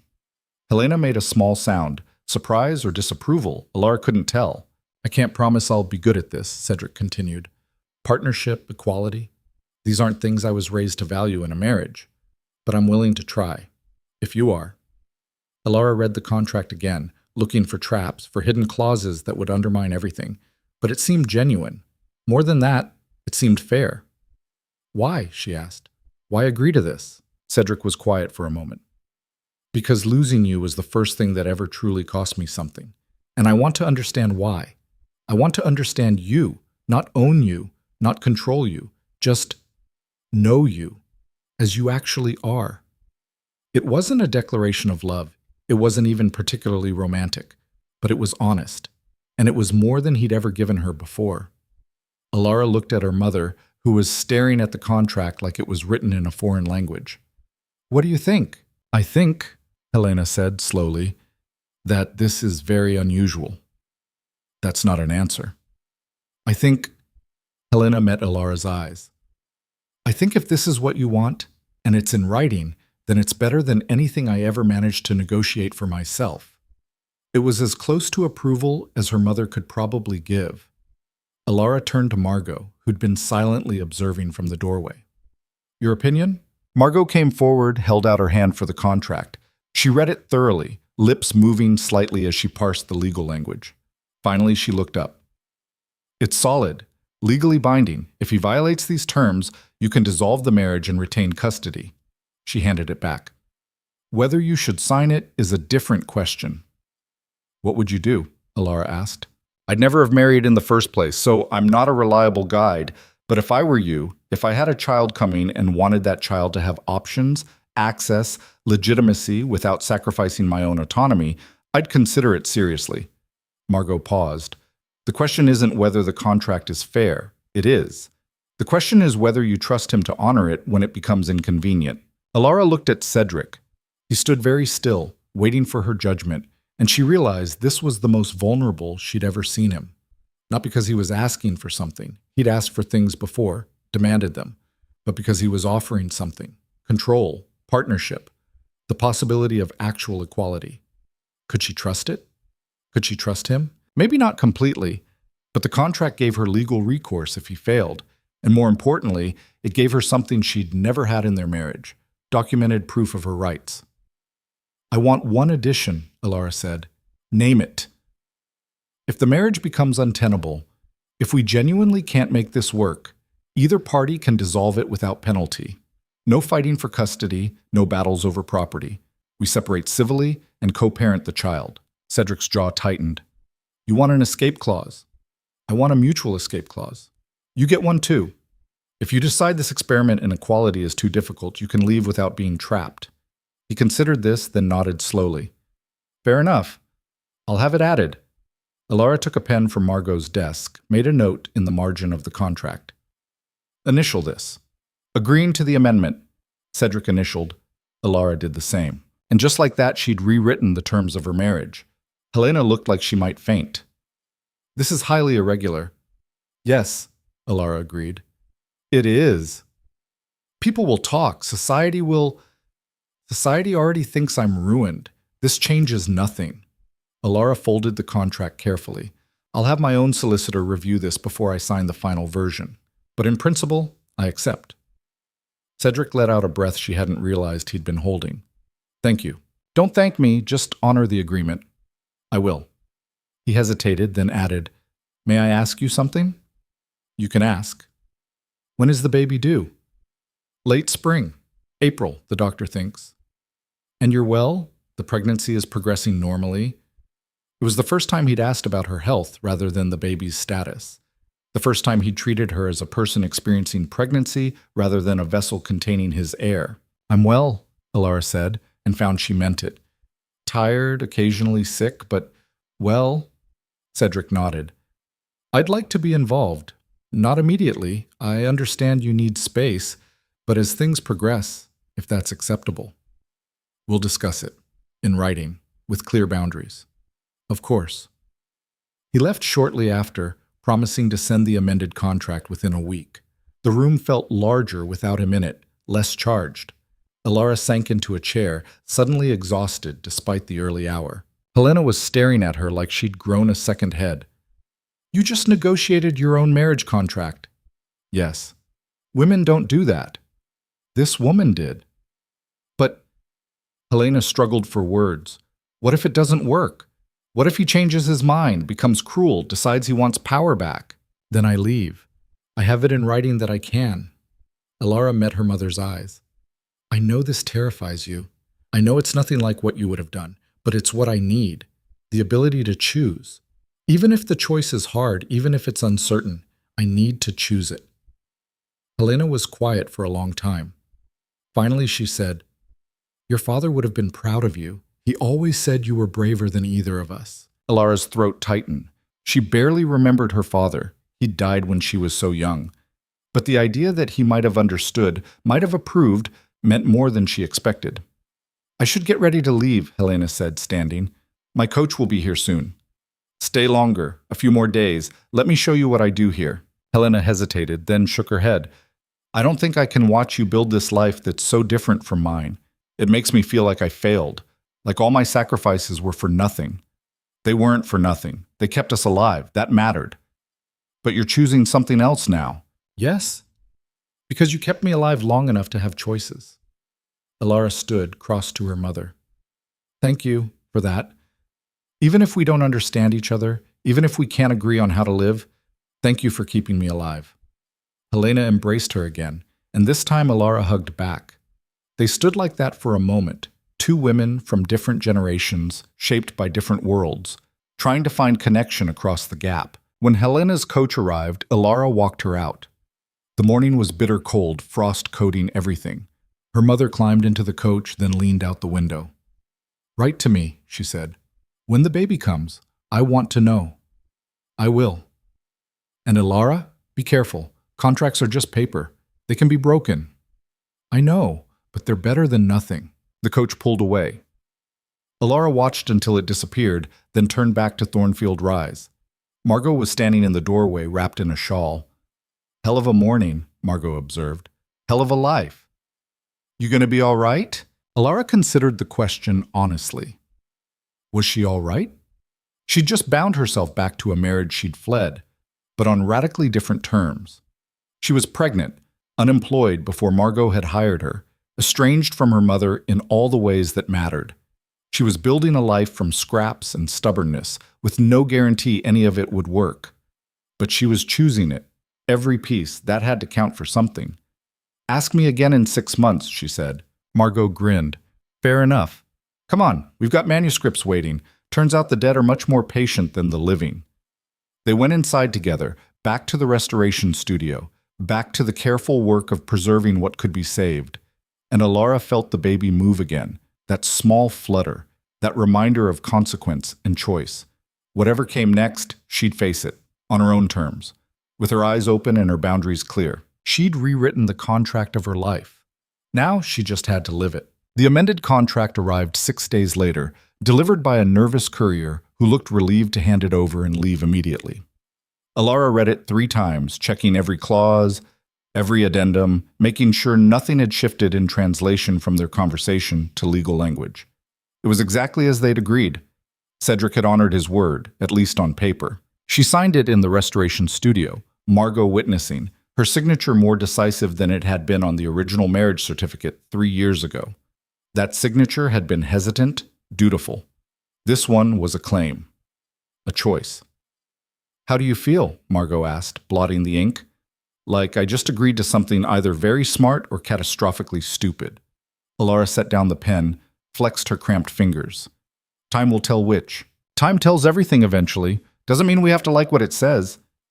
The winter deepened. Alara's pregnancy became undeniable, her body reshaping itself in ways that fascinated and terrified her. She'd expected to feel invaded somehow by the growing presence inside her. Instead, it felt more like collaboration. The baby would kick when she sat too long, settle when she moved, as if they were already negotiating, already learning each other's boundaries. Her work evolved too. Margot gave her increasingly complex manuscripts, trusting her with documents that required not just technical skill, but historical knowledge, intuition about what the original creator had intended. Alara found herself researching obscure topics, medieval binding techniques, 18th century ink formulations, the difference between water damage and wine stains. Knowledge for its own sake, not for social performance. It made her hungry in a way she'd never been hungry at Iron Ridge Manor, where learning had been ornamental, designed to make her more decorative. Cedric wrote weekly. Short letters, formal at first, asking about her health and the pregnancy's progression. Alara responded with equal formality, providing medical updates and nothing more. But slowly, over weeks, something shifted. His questions became more specific, less generic. Not just, "How are you feeling?" but, "Did the nausea improve after you started eating smaller meals?" Not just, "Is the baby well?" but, "Have you felt movement yet? What does it feel like?" He was trying, awkwardly, with the gracelessness of someone learning a new language, but trying. Alara found herself responding with more detail, describing the strange sensation of the baby's hiccups, the way her back ached in new places, the odd food cravings that made no sense. Small intimacies, carefully rationed. She wasn't ready to trust him with everything, but these scraps felt safe. Biological facts, nothing that could be weaponized. In late February, Cedric asked if he could visit. Alara discussed it with Margot over dinner, a rabbit stew that Margot had somehow burned despite its 3-hour cook time. They ate it anyway, scraping char off the meat and pretending it was intentional. "Do you want to see him?" Margot asked. "I don't know. Part of me does. Part of me thinks every interaction is a risk." Alara pushed a piece of blackened carrot around her plate. "What if seeing him here, in this space I've built, contaminates it? Makes it his too? Then you set boundaries. He visits the sitting room, not your private spaces. He stays for a few hours, not overnight. You control the terms." "I'm tired of controlling terms. I'm tired of every interaction being a negotiation." "Then don't see him." But Alara found she wanted to. Not because she missed him. She didn't, not really. But because the baby was real now, active and undeniable, and some part of her wanted to share that reality with the person who'd helped create it, even if that person was Cedric. She wrote back. He could come. One day. A few hours. No overnight stay. He arrived on a gray March afternoon, the kind of day where the sky pressed down like a weight. Alara watched from the window as his coach navigated the mud-rutted road, slower this time, more careful. When he stepped out, she noticed changes. He looked thinner, tired, like the winter had been hard on him too. She met him in the sitting room, which Margot had grudgingly cleared of most projects. A fire burned in the hearth. Tea sat ready. It looked almost civilized if you ignored the stack of German philosophical treatises occupying one corner. "Elara," Cedric's greeting was cautious. "You look pregnant?" "Well, I was going to say well, but yes, pregnant, very obviously pregnant." She was nearly 6 months along now, her belly pronounced enough that her dresses had to be altered. She'd stopped trying to hide it, stopped caring who noticed. Let them stare, let them whisper. Their judgment meant nothing here. "Sit," she said, gesturing to the chair. He sat. They both reached for the teapot at the same moment, hands nearly colliding. Elara pulled back. Cedric poured, his movement stiff, uncertain. This was excruciating. She'd forgotten how bad he was at anything that required spontaneity or genuine emotion. "How have you been?" she asked, defaulting to formality because at least formality had structure. "Busy. The estate requires constant attention. Without a wife to manage the household, everything's fallen to—" He stopped. "That sounds like I'm blaming you. I'm not. I'm just stating fact. Hire a housekeeper. Or learn to manage it yourself." "I've done both. It's still chaotic." He sipped his tea, made a face. "This is terrible." Despite herself, Elara smiled. Margot doesn't believe in wasting good tea on everyday consumption. This is what she calls adequate. "It tastes like dirt." "Yes, but it's hot dirt, so it serves its purpose." Cedric almost smiled. Almost. The moment passed quickly, but it had been there. A flash of something that wasn't duty or negotiation, just two people sharing a miserable cup of tea. "Can I—" He gestured vaguely toward her abdomen. "May I?" Elara understood what he was asking. "You want to feel the baby move?" If that's allowed. She considered refusing. This was intimate, vulnerable, exactly the kind of thing she'd been rationing, but he was the father, and the baby was kicking right now, a insistent pressure against her ribs. "All right, but carefully." Cedric moved to sit beside her on the settee. She took his hand, his fingers were cold despite the fire, and placed it against the side of her belly where the movement was strongest. They sat like that for a moment, waiting. Then the baby obliged with a solid kick right against Cedric's palm. His expression transformed. Shock, wonder, something that looked almost like fear. Is it supposed to be that strong?" "According to the midwife, yes. Apparently I'm carrying an active child." Another kick. Cedric's hand stayed where she'd placed it, feeling the movement, his face cycling through emotions too quickly to name. Elara watched him process this. The abstract concept of an heir becoming a physical reality, a person with their own force and will. "It's real," he said quietly. "It's been real for months, and I know. But knowing and feeling are different things."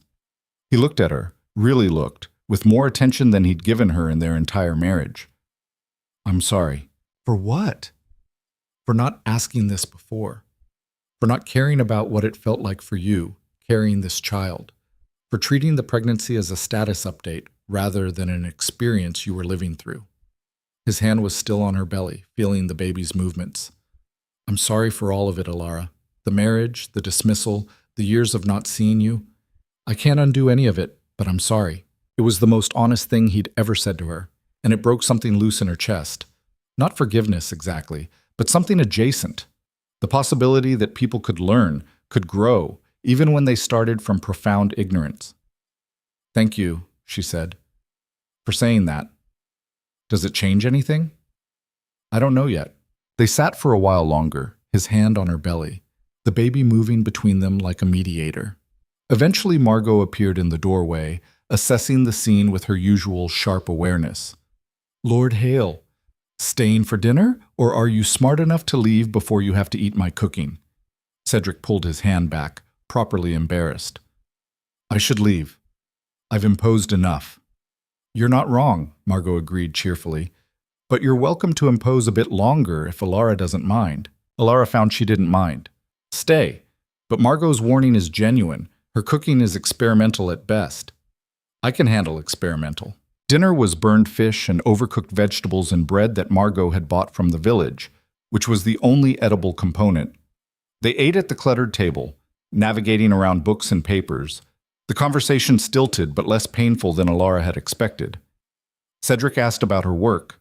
She explained manuscript restoration, showed him some of the pieces she'd completed.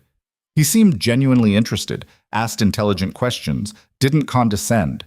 "You're good at this," he said, examining a page she'd restored from near illegibility. "I'm learning to be good at it. There's a difference." "Still, it's impressive. I had no idea you had this kind of skill." "You never asked what skills I had." He absorbed the rebuke without deflecting. "No, I didn't. I assumed you were decorative and left it at that." "And now?" "Now I'm trying to see what I missed. It's humbling." After dinner, he left. But before he climbed into his coach, he turned back. "May I visit again? In a few weeks?" Alara considered. "Yes, but write first. Don't just appear." "I will."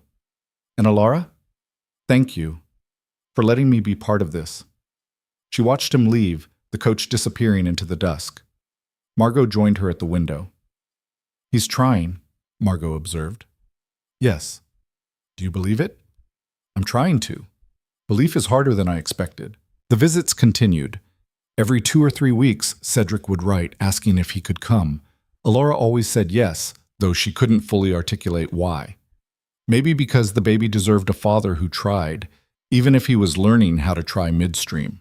Maybe because she was curious to see if people could actually change, or if they just performed change convincingly. But something was shifting. Cedric brought books he thought she'd like. Some were terrible choices, proving he still didn't know her taste, but some were startlingly appropriate. He asked about her mother, remembered details from previous conversations. He stopped talking about Iron Ridge Manor as if it were the only viable reality, and started asking questions about Thornfield Rise, about Margot's work, about the surrounding countryside. Once in early April, he arrived to find Alara struggling with a particularly damaged manuscript, a medieval medical text with pages so brittle they threatened to disintegrate at touch. She was frustrated to the point of tears, exhausted from pregnancy and the meticulous work and the constant low-grade anxiety about whether any of this would work. "What can I do?" Cedric asked. "Nothing. This is my work." "I didn't ask if it was your work. I asked what I could do to help." She looked at him, startled. "You could hold this magnifying glass steady while I separate these pages. My hands are shaking too much." He held the glass. Stood there for 2 hours while she worked, patient and silent, only speaking when she asked for a tool or needed him to adjust the angle. It was the most useful he'd ever been to her. Afterward, she said, "Thank you. You don't have to thank me for basic support." "Apparently I do, since it's the first time you've offered it." He absorbed that too, the quiet criticism, without deflecting or defending. "I'm trying to be better. I know, it's strange. I don't know what to do with it." "Neither do I, but we'll figure it out." The baby came 3 weeks later in late April, during a spring storm that turned the roads to rivers and trapped them all at Thornfield Rise. Alara's labor started at dawn, a cramping that built slowly, relentlessly, until it consumed everything. Margot sent for the midwife, a stern woman named Mrs. Blackwell, who delivered half the babies in the county and had no patience for dramatics. "First babies take time," Mrs. Blackwell announced after examining Alara. "Could be hours yet. Get comfortable." Comfortable was impossible. Alara paced the room, gripped furniture during contractions, tried positions the midwife suggested. Margot stayed close, offering water and cool cloths and a steady stream of caustic commentary about the absurdity of human reproduction. "If men had to do this," Margot said during one particularly brutal contraction, "society would have figured out a better system centuries ago." "Not helping," Alara gasped. "Wasn't trying to help, just stating facts." The pain was beyond anything Alara had imagined. Not sharp, more like being slowly torn apart from the inside, relentless and consuming. She'd thought she understood suffering during her marriage, during the isolation and dismissal. But this was different. This was biological, primal, undeniable. Somewhere around midday, she asked Margot to send for Cedric. "You sure?" Margot asked. "No, but do it anyway." A rider went out despite the storm. Hours passed. Alara lost track of time, everything blurring into cycles of pain and brief respite. Then Mrs. Blackwell was saying, "Almost there, and push now," And Alara was pushing, screaming, certain she was dying or had already died, and this was some kind of eternal punishment. And then, impossibly, there was a baby, crying, furious, covered in blood and vernix. Mrs. Blackwell caught the infant, cleared its airway, held it up. "A boy," she announced. "Healthy lungs from the sound of it." Alara collapsed back, shaking, exhausted beyond comprehension. Mrs. Blackwell cleaned the baby efficiently, wrapped him in cloth, placed him on Alara's chest. He was impossibly small, impossibly real. His eyes were dark, unfocused. His hands curled into tiny fists. "Hello," Alara whispered. "Hello, you?" The baby stopped crying, turned toward her voice. Some instinct already working, already recognizing something familiar. Margot was crying, which was startling. Alara had never seen her aunt cry. "He's perfect. He's terrifying." That too. Mrs. Blackwell finished with the afterbirth, cleaned Alara up with brisk efficiency. "You did well. No tearing. Bleeding is normal. Rest now. The baby will want to feed soon." Alara had read about nursing, understood the mechanics intellectually. The reality was different, awkward, painful, nothing like the serene images in books. The baby latched poorly, pulled away crying. Alara tried again, failed again, wanted to cry herself. "Patience," Mrs. Blackwell said. "You're both learning." On the fourth try, the baby latched properly.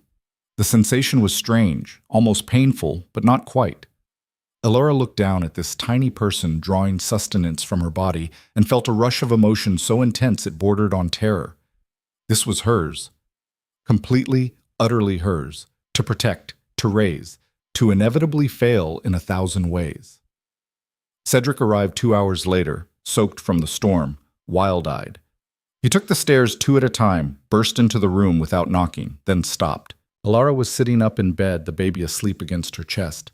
She looked terrible, hair matted with sweat, exhausted beyond measure, wearing a nightdress stained with blood and other fluids. Nothing like the composed woman he'd been visiting. "You came," she said. "You asked me to." Cedric approached slowly, like he was afraid of disturbing something fragile. Are you both?" "We're fine, exhausted, terrified, but fine." "May I?" Alara nodded. Cedric sat carefully on the edge of the bed, looked at the baby with an expression she'd never seen on him before. Wonder, maybe, or fear, or both. "He's so small." "He's average size, according to Mrs. Blackwell, nearly 8 pounds. "That's average. He looks like he could break." "I know. I'm afraid to move in case I hurt him." Cedric reached out, touched the baby's hand with one finger. The tiny fist curled around it reflexively, gripping. Cedric made a sound, not quite a laugh, not quite a sob. "What are you naming him?" he asked. Alara had thought about this for months, cycling through family names and historical figures and trying to find something that felt right. In the end, she'd chosen something simple. Rowan Hale. Rowan. Cedric tested the name. Why? Because Rowans are hardy. They grow in difficult conditions, survive where other trees can't. And because I wanted him to have a name that was mine to give, not inherited from your family or mine. Cedric absorbed this. "It's a good name. Strong." They sat in silence, watching Rowan sleep. Outside, the storm continued, rain hammering windows, wind rattling shutters. But inside this room, there was a strange peace.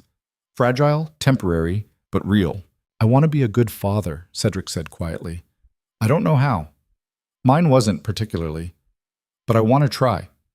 Then start by being present. Not as a lord, not as someone fulfilling duty. Just as a person who cares about this child. I can do that." "Can you? It's harder than it sounds." "I know. But I'll try."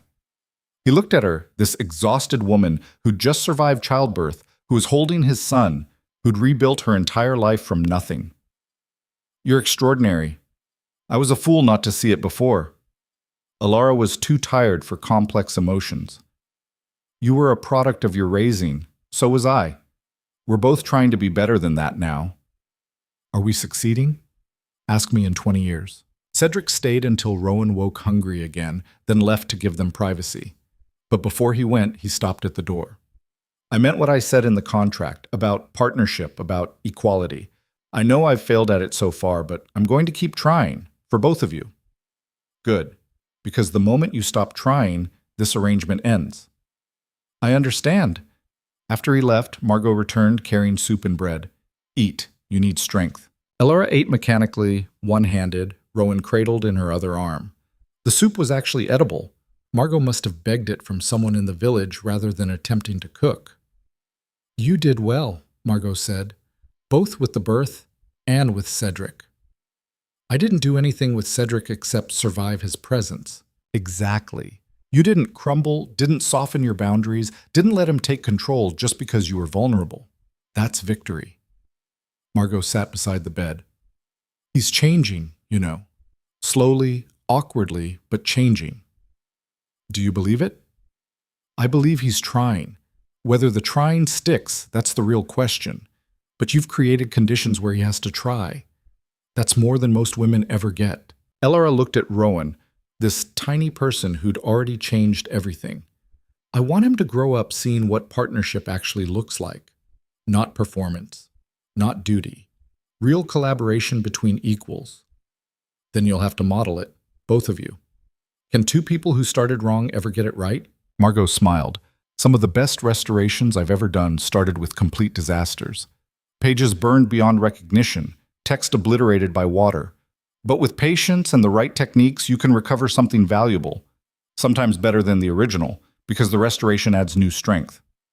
We're not manuscripts. No, you're more complicated.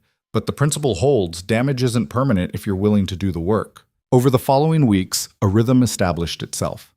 Rowan was a demanding baby, hungry, constantly, sleeping in short bursts, crying for reasons Elora couldn't always decipher. She was exhausted in ways she hadn't known were possible, her body recovering from birth while simultaneously providing sustenance for another human. But there were moments when Rowan finally fell asleep on her chest, or when he looked at her with those unfocused, dark eyes, when she felt something fierce and protective and entirely new. Cedric visited weekly, always writing first, always respecting the boundaries she set. He was clumsy with Rowan at first, afraid of breaking him, but slowly grew more confident. He learned to hold the baby properly, to change nappies without gagging, to walk the room for hours when Rowan wouldn't settle. You're getting better at this, Elora observed one afternoon, watching Cedric rock a fussy Rowan. I'm terrified every moment that I'm doing it wrong. Welcome to parenthood. That's the baseline state. How do you manage it? The fear? I don't manage it. I just keep moving forward and hope I don't break him. She paused. But knowing you're scared too helps. Makes it feel less like personal failure and more like universal condition. Cedric looked at her over Rowan's head. We're actually doing this, aren't we? Co-parenting across separate households, rewriting every social expectation. Apparently. Do you think it's working? Elora considered honestly. It's not failing yet. That's the best I can offer. I'll take it. Word spread, of course. Society was small and gossip traveled fast.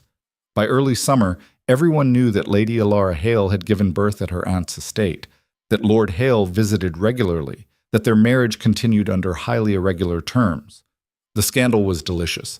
A separated couple raising a child together, the wife working for wages, neither party conforming to expected behavior. Letters arrived from acquaintances Elora barely remembered, some expressing concern, others barely concealed judgment. She ignored most. But one letter stopped her cold. From Constance, Cedric's mother. Margot found her staring at it in the restoration studio, Rowan asleep in a basket beside her workbench. Bad news? I don't know yet. I'm afraid to open it. Want me to read it first? Screen for poison? Elora almost smiled. No, I should face it directly. She broke the seal, unfolded the heavy paper. Constance's handwriting was as precise as ever, every letter perfectly formed. The content, however, was surprising. Elora, I have heard about the birth of my grandson. I am writing to congratulate you, though I suspect my congratulations are neither wanted nor welcome. I will be frank. I did not approve of Cedric's decision to end your marriage. I thought it hasty and poorly considered. I said as much at the time, though he did not listen. Men rarely do, even when the advice comes from their mothers. I understand you are living apart, raising the child at your aunt's estate. This is unusual, but then much about your situation is unusual. I also understand that Cedric visits regularly and is attempting to be an involved father. This is more than his own father ever managed, so perhaps there is hope. I would like to meet the child. Not immediately. I understand you are still recovering and establishing routines.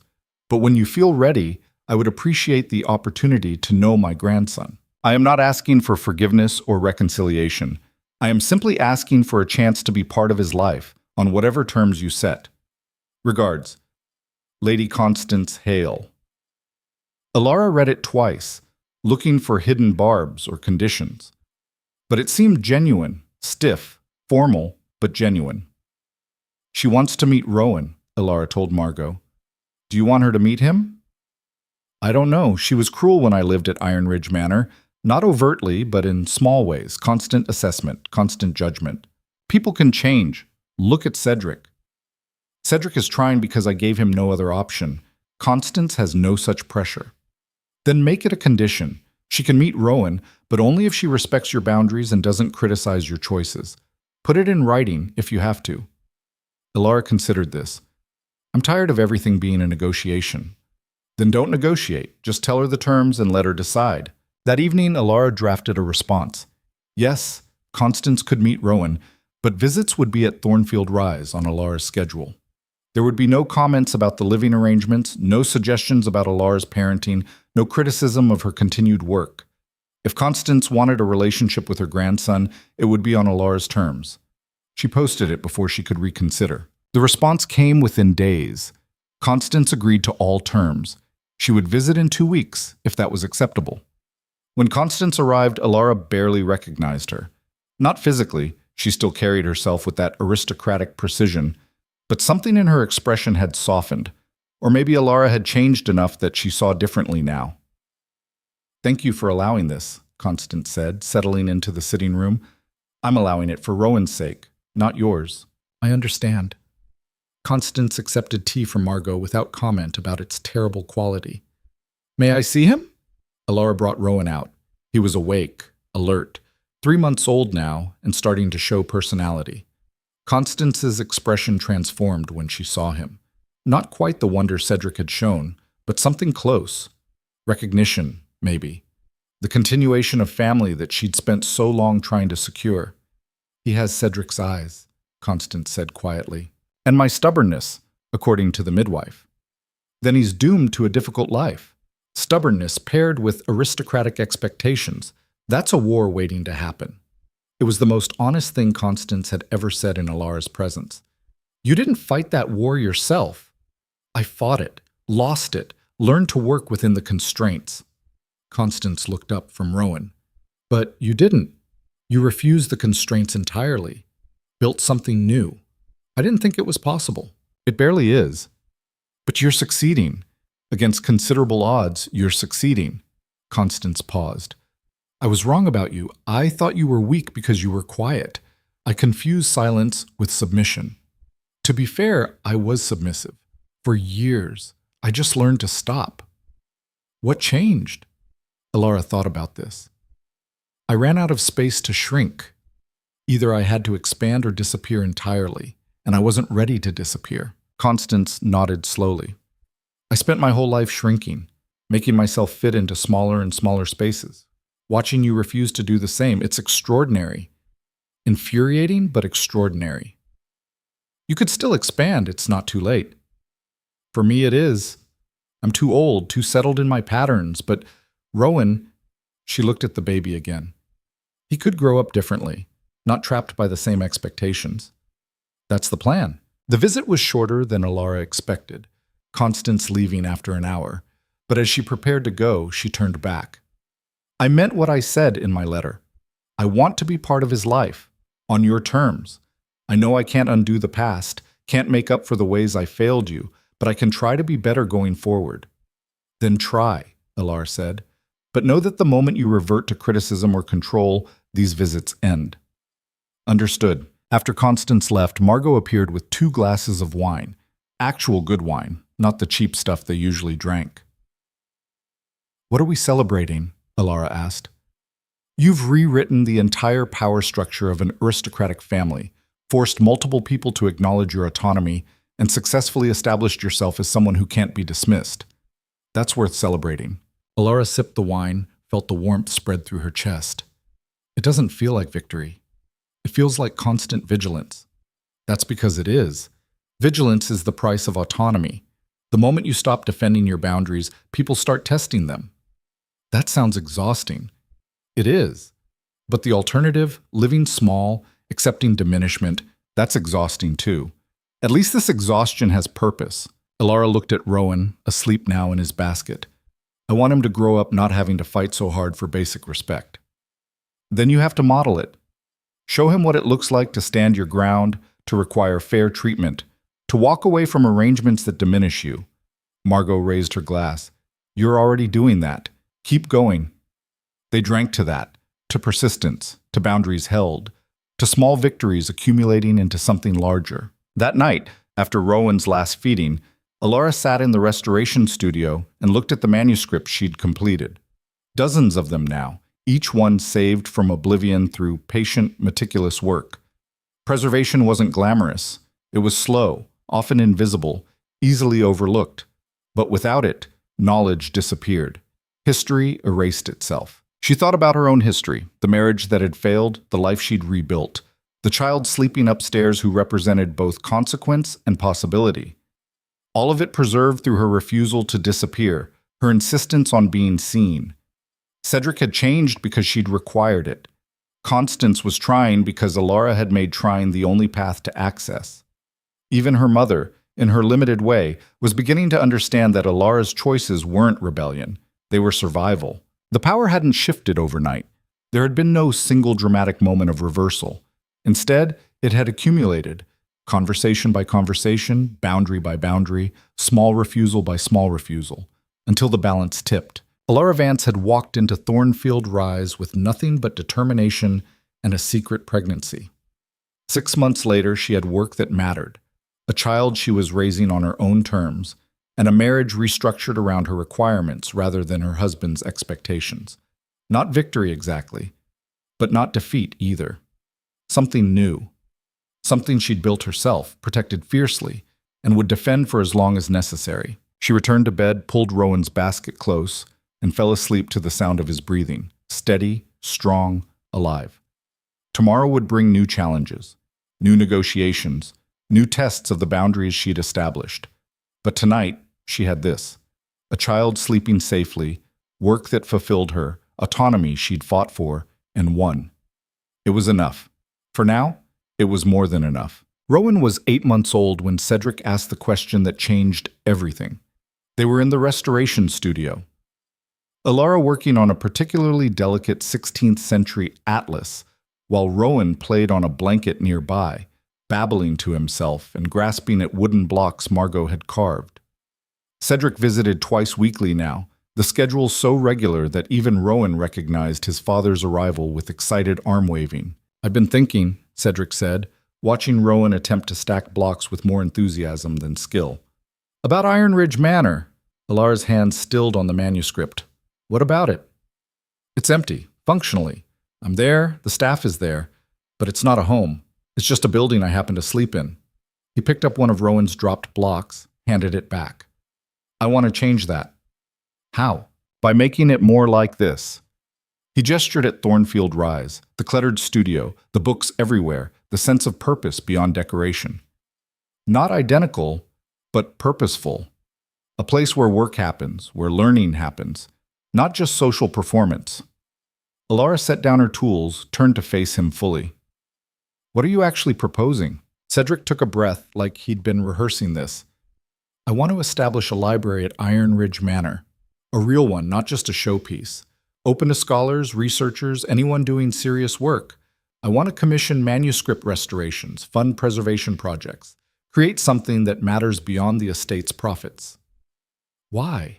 "Because watching you work, watching what you and Margot do here, has made me realize how hollow my life has been. Managing land, maximizing yields, attending dinners where people say nothing of consequence. I want to do something that outlasts me, something Rowan can be proud of." Alara studied him, looking for performance or manipulation, but his expression was open, vulnerable in the way he'd slowly learned to be over these months. "That's ambitious," she said carefully.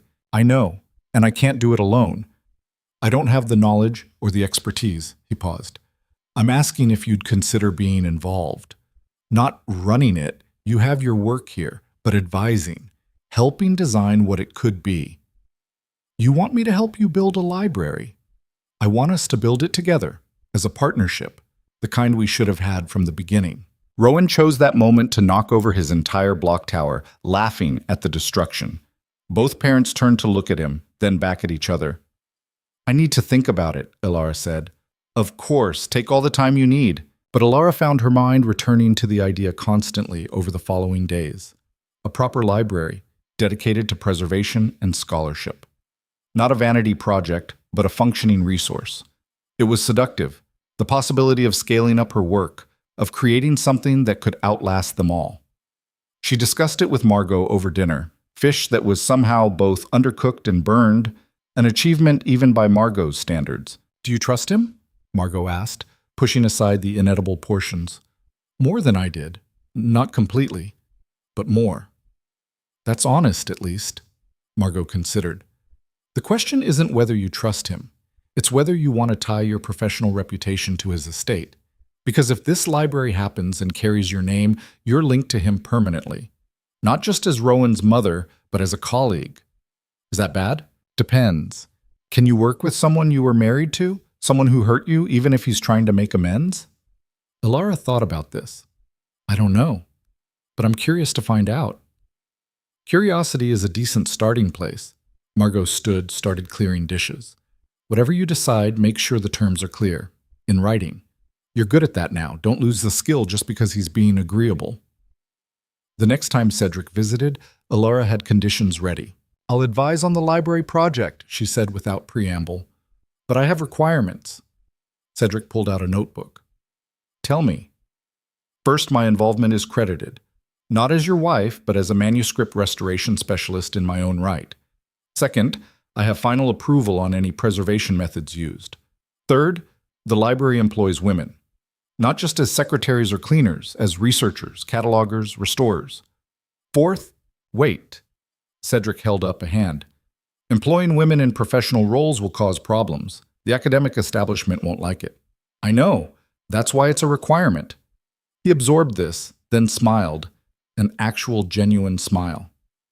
"You're going to use my estate to revolutionize hiring practices. If we're building something new, we might as well build it correctly. Fair enough? What's the fourth condition?" "Margot gets consulted on major decisions. She has 40 years of experience. We use it." Cedric wrote this down. "Anything else?" "Yes. If at any point this partnership becomes untenable, if we can't work together without destroying each other, we dissolve the professional relationship without destroying the personal one. Rowan doesn't suffer because his parents can't collaborate." "Agreed." Cedric set down his pen. "You know, most people would have demanded money, a salary, profit share, something. I want a salary.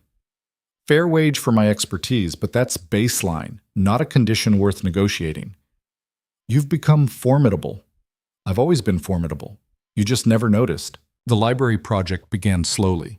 Cedric hired architects to assess Iron Ridge Manor's East Wing. The section that had been Ilara's prison was now being converted into workspace. Walls were knocked down, windows enlarged, proper ventilation installed. Ilara visited for planning meetings, always day trips, never overnight. The house still made her anxious, but the anxiety had shifted. Less about her own diminishment, more about whether this ambitious project could actually work. She brought Rowan with her sometimes. He was walking now, unsteady but determined, babbling in proto-language that almost sounded meaningful. Watching him toddle through Iron Ridge Manor's grand halls, touching everything, disrupting the pristine order, gave Ilara a fierce satisfaction. This house had tried to contain her. Now her son was claiming it as playground. The staff watched this transformation with barely concealed confusion. Lady Hale was back, but not living here. Working, but not as a wife. Bringing the heir, but not resuming her position. It broke every social script they knew. Mrs. Winters, the head housekeeper, finally asked Ilara directly during one visit, "Forgive me, my lady, but what exactly is your situation now? With Lord Hale, I mean. The staff doesn't know how to address things. Alara considered her answer carefully. Lord Hale and I have an unusual arrangement. We're married, but maintain separate residences. We're raising our son cooperatively, and now we're working together on this library project. I know it's confusing. It's unprecedented, my lady. Yes, but unprecedented doesn't mean wrong. Mrs. Winters digested this. The younger staff think it's romantic, like a courtship happening in reverse. And the older staff think it's scandalous. Mrs. Winters permitted herself a small smile. But scandals make life interesting, so we're not complaining. By Rowan's first birthday, the library's framework was complete. Shelving installed, climate control systems functioning, workspace areas defined. Now came the harder part, actually filling it with materials worth preserving and creating systems for their care. Alara recruited researchers from Margot's network, scholars who'd been denied positions elsewhere due to gender or unconventional backgrounds. The first hire was a woman named Dr. Catherine Webb, who'd published groundbreaking work on medieval medical texts but couldn't secure a university position because institutions didn't grant women such roles. You're serious? Dr. Webb asked during her interview at Thornfield Rise. A permanent position, full research access, actual authority over preservation decisions? Completely serious, Ilar confirmed. We're building this from nothing, which means we can build it correctly. No inherited biases, no legacy restrictions. And Lord Hale agrees to this? Lord Hale has learned to defer to expertise rather than assumption, slowly, painfully, but he's learned. Dr. Webb laughed. I've met the man. Watching him defer to anyone must be remarkable. It is, but he's trying. That's more than most men in his position would do. They hired 5 researchers initially, 4 women, 1 man who'd been blacklisted for publishing controversial findings about religious texts. The academic establishment noticed. Letters arrived at Iron Ridge Manor, some congratulatory, most critical. How dare they undermine traditional standards? How dare they employ women in positions of authority? Cedric brought the letters to Alara, looking uncertain. These are from people whose opinions matter, he said. University chancellors, museum directors. They're threatening to withhold cooperation. Let them withhold it. We'll build our own networks. That's not how institutional influence works. Then we change how it works. Alara was working on a manuscript as they talked, her hands steady despite the conversation's tension. You asked me to help build something that matters. Things that matter make people uncomfortable. If we're not getting criticized, we're not doing anything significant. Cedric watched her work for a moment. How did you get so certain about this? I'm not certain. I'm terrified we're going to fail spectacularly, but I'm more afraid of not trying. You're braver than I'll ever be. No, I'm just more desperate. Bravery implies choice. I don't have the luxury of playing it safe. The library opened formally in the spring, just after Rowan's 2nd birthday. They didn't make it a grand social event. No aristocratic fanfare, no performative celebration. Instead, they invited working scholars, independent researchers, people who'd actually use the resources. The turnout was modest, maybe 40 people, but they came ready to work rather than socialize. Alara gave a short speech in the main reading room. Rowan balanced on her hip because he'd refused to be left with the nanny. This library exists for preservation, she said, her voice carrying across the space. Not just of manuscripts, but of knowledge that powerful institutions have deemed unworthy. We're creating space for work that matters, regardless of who does it or whether it fits conventional academic standards. If you've been told your research isn't valuable because of your gender, your background, or your conclusions, this is your space now. Use it well. The scholars applauded. Rowan chose that moment to grab at Alara's notes, crumpling them. She let him, because the speech was finished and the work was just beginning. Cedric found her later in one of the manuscript storage rooms, feeding Rowan while discussing preservation techniques with Dr. Webb. That was a good speech, he said. It was adequate, Alara corrected. Rowan improved it by making it shorter. The scholars seem energized. They should be. This is the first time many of them have had access to proper resources. She shifted Rowan to her other hip. Are you having regrets about how unconventional this is? No.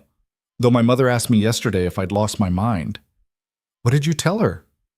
That I probably had, but the results were promising anyway.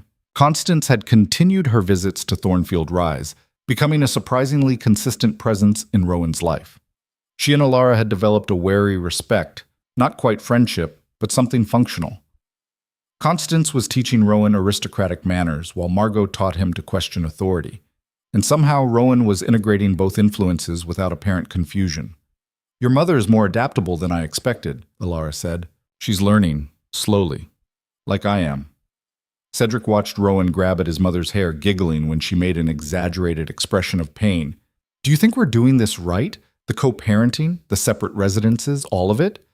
"I think we're doing it honestly, which is different from doing it right. But honesty is all we've got." Over the following months, the library became something neither of them had fully anticipated, a hub for scholars who'd been marginalized elsewhere. Researchers came from across the country, bringing projects that universities had rejected, seeking access to texts and colleagues who took their work seriously. The manuscript restoration workshop that Alara supervised became particularly sought after, training a new generation in techniques that few institutions taught. But success brought visibility, and visibility brought scrutiny. The crisis came in late summer when a prominent academic journal published a scathing editorial about Iron Ridge Library's radical hiring practices and degradation of scholarly standards. The author, a university chancellor named Lord Pemberton, argued that employing women in research positions undermined the integrity of academic work, and that Lord Hale was damaging his own reputation by allowing such practices. The article created exactly the scandal Pemberton intended. Other journals picked up the story. Society gossip turned vicious. Cedric received letters from peers suggesting he was being manipulated by his unconventional wife, that he needed to reassert proper control. Alara found him in the library one evening, staring at a particularly brutal letter from a family friend who'd known him since childhood. "They're calling me weak," Cedric said, "dominated by a woman, unable to maintain proper authority over my own estate." "Are you?" Alara asked bluntly. "Am I what?" "Weak, dominated, unable to maintain authority." He looked at her, startled by the directness. "No, I'm making conscious choices about what matters to me." "Then their opinion is irrelevant." "It's not that simple. These are people whose respect I've relied on my entire life. Their opinion shapes opportunities, influences business dealings, affects Rowan's future prospects." "You're right. It's not simple." Alara sat across from him. "But here's what I know. You can have their respect by conforming to expectations, or you can build something that actually matters. You can't have both. So choose." "You make it sound easy." "It's not easy. It's excruciating. I lost my mother's respect when I left you. I've lost the respect of everyone I knew in London society. But I gained something more valuable. My own respect. The ability to look at myself and not feel ashamed of compromises I made to avoid criticism." Cedric was quiet for a long time. Then he said, "I want to respond to Pemberton's editorial. Publicly. Defending our hiring practices and our approach. That will make things worse before they get better." "I know, but I'm tired of silence being mistaken for agreement." Alara felt something shift in her chest, surprise maybe, or cautious hope. This was the most defiant she'd ever seen him. Not petulant defiance, but principled, choosing values over comfort. "Then respond," she said. "But do it thoughtfully. Make the argument about merit and results, not about me or gender politics. Show that our scholars are producing valuable work, that our preservation methods are sound. Win on substance, not rhetoric." Cedric drafted the response over the next week, consulting with Alara and Margot, refining the argument until it was precise and devastating. He laid out the library's achievements, manuscripts saved that other institutions had written off as unsalvageable, research published that advanced understanding of historical periods, techniques developed that improved preservation standards. Then he addressed the hiring practices directly. Talent and dedication mattered, gender didn't. Anyone arguing otherwise was defending mediocrity over excellence. The response was published in 3 major journals simultaneously. The reaction was immediate and explosive. Half the academic establishment denounced Cedric as a traitor to his class. The other half, mostly younger scholars, women, and reformers, rallied behind him. Debates erupted in journals, newspapers, even Parliament. What had started as an attack on one library became a referendum on who deserved access to knowledge and authority. Alara watched this unfold with a mixture of pride and terror. They'd wanted to create something significant. They'd succeeded. Now they had to weather the consequences. The real test came when several aristocratic families pulled their funding pledges, hoping to financially strangle the library. Cedric called an emergency meeting in the library's main hall. Ilara, Margot, Dr. Webb, and the other senior researchers. "We've lost approximately 40% of our projected funding," Cedric announced, "which means we have two options: scale back our ambitions significantly or find alternative funding sources." "There's a third option," Dr. Webb said. "We charge for our services, not for access to materials, that stays free for researchers, but for restoration work, consulting, authentication. We have expertise that wealthy collectors and institutions need. Make them pay for it." Ilara looked at Cedric. "That's a significant shift in model. But it would make us self-sustaining," he said slowly, "not dependent on aristocratic whims or institutional approval. It would also mean more work for everyone here. Longer hours, higher pressure, commercial deadlines alongside research goals." "I'm willing," Dr. Webb said. The other researchers nodded agreement. Margot, who'd been silent until now, spoke up. "I've been running a version of this model for decades at Thornfield Rise. It works, but it's grueling. You trade one kind of vulnerability, funding, for another kind, market demand. Both have costs." "What would you do?" Cedric asked her. "I'd take the self-sufficiency. Always. Answering to customers is easier than answering to patrons. Customers just want quality work. Patrons want control." They voted unanimously to restructure as a fee-for-service operation with research functions. It meant transforming the library's identity, developing client relationships, marketing services. Cedric threw himself into it with surprising aptitude. His years managing Iron Ridge Manor's business affairs translated well to running a scholarly enterprise. Ilara took charge of quality control and training, ensuring that commercial work didn't compromise their preservation standards. She was relentless about this, refusing projects that demanded unethical shortcuts, firing one researcher who tried to rush a restoration to meet a deadline. "You're building a reputation for being difficult," Cedric warned her, after she'd turned down a lucrative but problematic contract. "Good. Difficult means standards. Difficult means people can't manipulate us with money. Difficult also means fewer clients. I'd rather have fewer clients and maintain integrity than compromise what we've built." She looked at him directly. "Are we partners in this, or are you going to override me when business pressures mount?" It was a test, and they both knew it. Cedric had the legal authority to override her decisions, but the question was whether he would use that authority or honor the partnership they'd built. "We're partners," he said finally. "Your expertise, your judgment. I'll defer to it even when I don't fully understand it." "Even when it costs us money?" "Even then." Ilara realized with some surprise that she believed him. Somewhere over these 2 years of negotiation and collaboration, Cedric had actually changed. Not perfectly, not completely, but enough. The library survived its funding crisis. More than survived, it thrived. Word spread about their restoration work, their research capabilities, their uncompromising standards.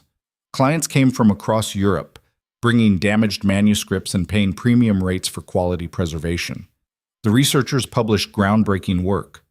3 of their staff were recruited by major universities, positions that would have been impossible before Iron Ridge Library legitimized their expertise. By Rowan's 3rd birthday, they weren't just financially stable, they were profitable.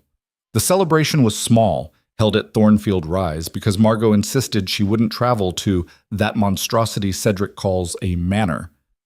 Rowan ran wild through the gardens, Constance chasing after him with surprising energy for a woman her age. The library staff mingled with Margot's scholarly network. Everyone slightly drunk on wine that was actually decent for once. Ilara found Cedric standing apart, watching the chaos with an expression she couldn't quite read. "Regretting this yet?" she asked. "No. Just realizing how different everything is now. 3 years ago, I thought I knew what my life was supposed to look like. Elegant dinners, profitable estates, a decorative wife producing heirs. Neat, predictable, utterly hollow.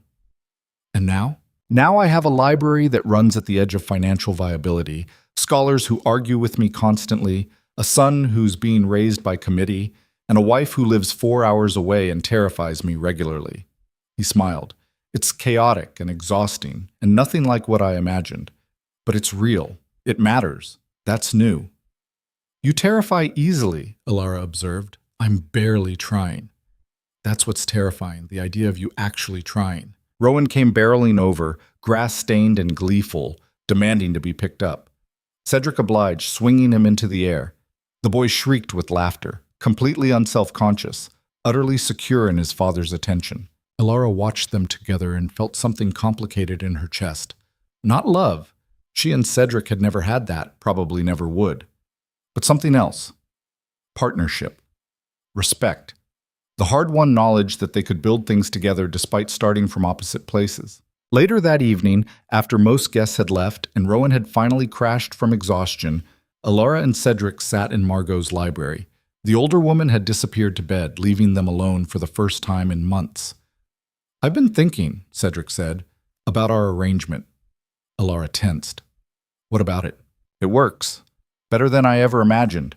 But it's also complicated. 2 households, constant travel between them, Rowan spending time in both places. He paused.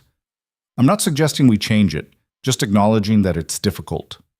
Most worthwhile things are. I know, and I'm not complaining, just... He struggled for words. I want you to know I see the work you're doing. Maintaining boundaries, protecting your autonomy, building a life that's yours while still making space for me and Rowan. It's extraordinary. I don't tell you that enough. Alara was quiet for a moment. When you ended our marriage, I thought my life was over, that I'd failed at the one thing society valued me for. Instead, that failure freed me to become someone I actually respect, someone who does work that matters, who raises a child with intention, who doesn't shrink herself to fit other people's expectations. So I did you a favor by being an ass? Unintentionally, yes, though I'd have preferred learning those lessons without the humiliation. Cedric laughed, then sobered. I'm sorry. I know I've said it before, but I'll keep saying it. I'm sorry for not seeing you, for wasting 3 years treating you like furniture, for all of it. I know, and I've forgiven you, mostly. The rest is just residue I'm still processing. They sat in comfortable silence, the firelight casting shadows across Margot's cluttered shelves. Outside, the night was clear and cold, stars visible through the window. Do you think Rowan will understand this? Cedric asked eventually. When he's older? The way we've structured things? I think he'll understand that people can work together without living together. That partnership doesn't require proximity. That his parents chose cooperation over convention. Alara considered. Whether he approves is a different question. I hope he does. Me too, but even if he doesn't, we're doing the best we can with the situation we created. That has to count for something. The years that followed brought more challenges, more adjustments, more moments where the whole experiment seemed ready to collapse. But it held. The library expanded, adding a second building for manuscript storage and a training program for young restorers. Alara's reputation grew. She was invited to consult on preservation projects across Europe, sometimes taking Rowan with her, sometimes leaving him with Cedric or Margot. Rowan thrived in his unconventional upbringing, growing into a curious child who asked relentless questions and showed no respect for social hierarchies. When Rowan was 5, he asked the question Alara had been dreading. Why don't you and father live together like other parents? They were at Iron Ridge Manor in what had once been the formal dining room and was now Rowan's playroom. Alara had been helping him build an elaborate block castle. She set down the block she'd been holding. Because your father and I work better as partners when we have our own spaces, she said carefully. We love you very much, and we both want to be part of your life. But we need to live separately to be the best parents we can be. Is it because you don't love him? It's because love isn't the only thing that matters in a relationship. Respect matters. Partnership matters. Being able to be yourself matters. Your father and I respect each other now, but we need distance to maintain that respect. Rowan considered this with the seriousness he brought to everything. But you're still married. Yes, it's unusual, but yes. Tommy at the village school says his parents fight all the time because they live together. Maybe you and father are smart to live apart. Alara pulled him into a hug. Maybe we are. Or maybe we just found a solution that works for our particular situation. Every family is different. I like that we're different. Yeah? Yeah. It makes things more interesting. That conversation, more than any other, convinced Alara that they'd done something right. Rowan wasn't damaged by their unconventional arrangement. If anything, he was more thoughtful, more willing to question assumptions, more comfortable with complexity. The real vindication came years later, when Rowan was 12. The Iron Ridge Library was hosting a symposium on manuscript preservation techniques, attracting scholars from across Europe. Elara was presenting research on water damage restoration, work that had taken years to develop and had become the field's new standard. Cedric introduced her, and for the first time in public, he didn't introduce her as his wife. He introduced her as Dr. Elara Vance, leading expert in manuscript preservation, co-founder of Iron Ridge Library, whose work had revolutionized the field. The applause was long and genuine. Elara stepped to the podium, looked out at the scholars gathered, many of them women, many of them her former students, all of them there because she'd opened doors that had been previously locked. She thought about this woman she'd been at breakfast 13 years ago, sitting across from Cedric, accepting the end of their marriage without telling him about the pregnancy. That woman had been terrified and calculating, making the best decision she could with limited options. She'd become someone else, someone with authority earned, work recognized, autonomy defended. Not despite leaving her marriage, but because she'd left it. After the presentation, Rowan found her in the manuscript storage room where she'd retreated for some quiet. "That was brilliant, Mother. You understood about 3% of the technical content." "True, but I understood the important part. Everyone in that room respects you, not because you're father's wife or because of your title, because you're actually good at what you do." Elara pulled him close. He was getting tall now, already reaching her shoulder. Soon he'd tower over her. "Your father and I didn't start well. We made mistakes, hurt each other, wasted years. But we learned. We built something better than what we started with. Remember that. Relationships can be remade if both people are willing to do the work." "You and Father are happy now?" Elara considered this honestly. "We're content. We respect each other. We've built something meaningful together. That's not the same as happy, but it's real. And real is better than any performance of happiness we could have maintained if we'd stayed in that first version of our marriage." That evening, the symposium held a formal dinner. Elara sat beside Cedric with Rowan on her other side and Margot next to him. Family, unconventional but solid.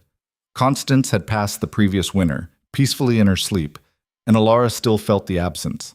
The older woman had become improbably an ally in her final years. During dinner, a young scholar approached their table nervously.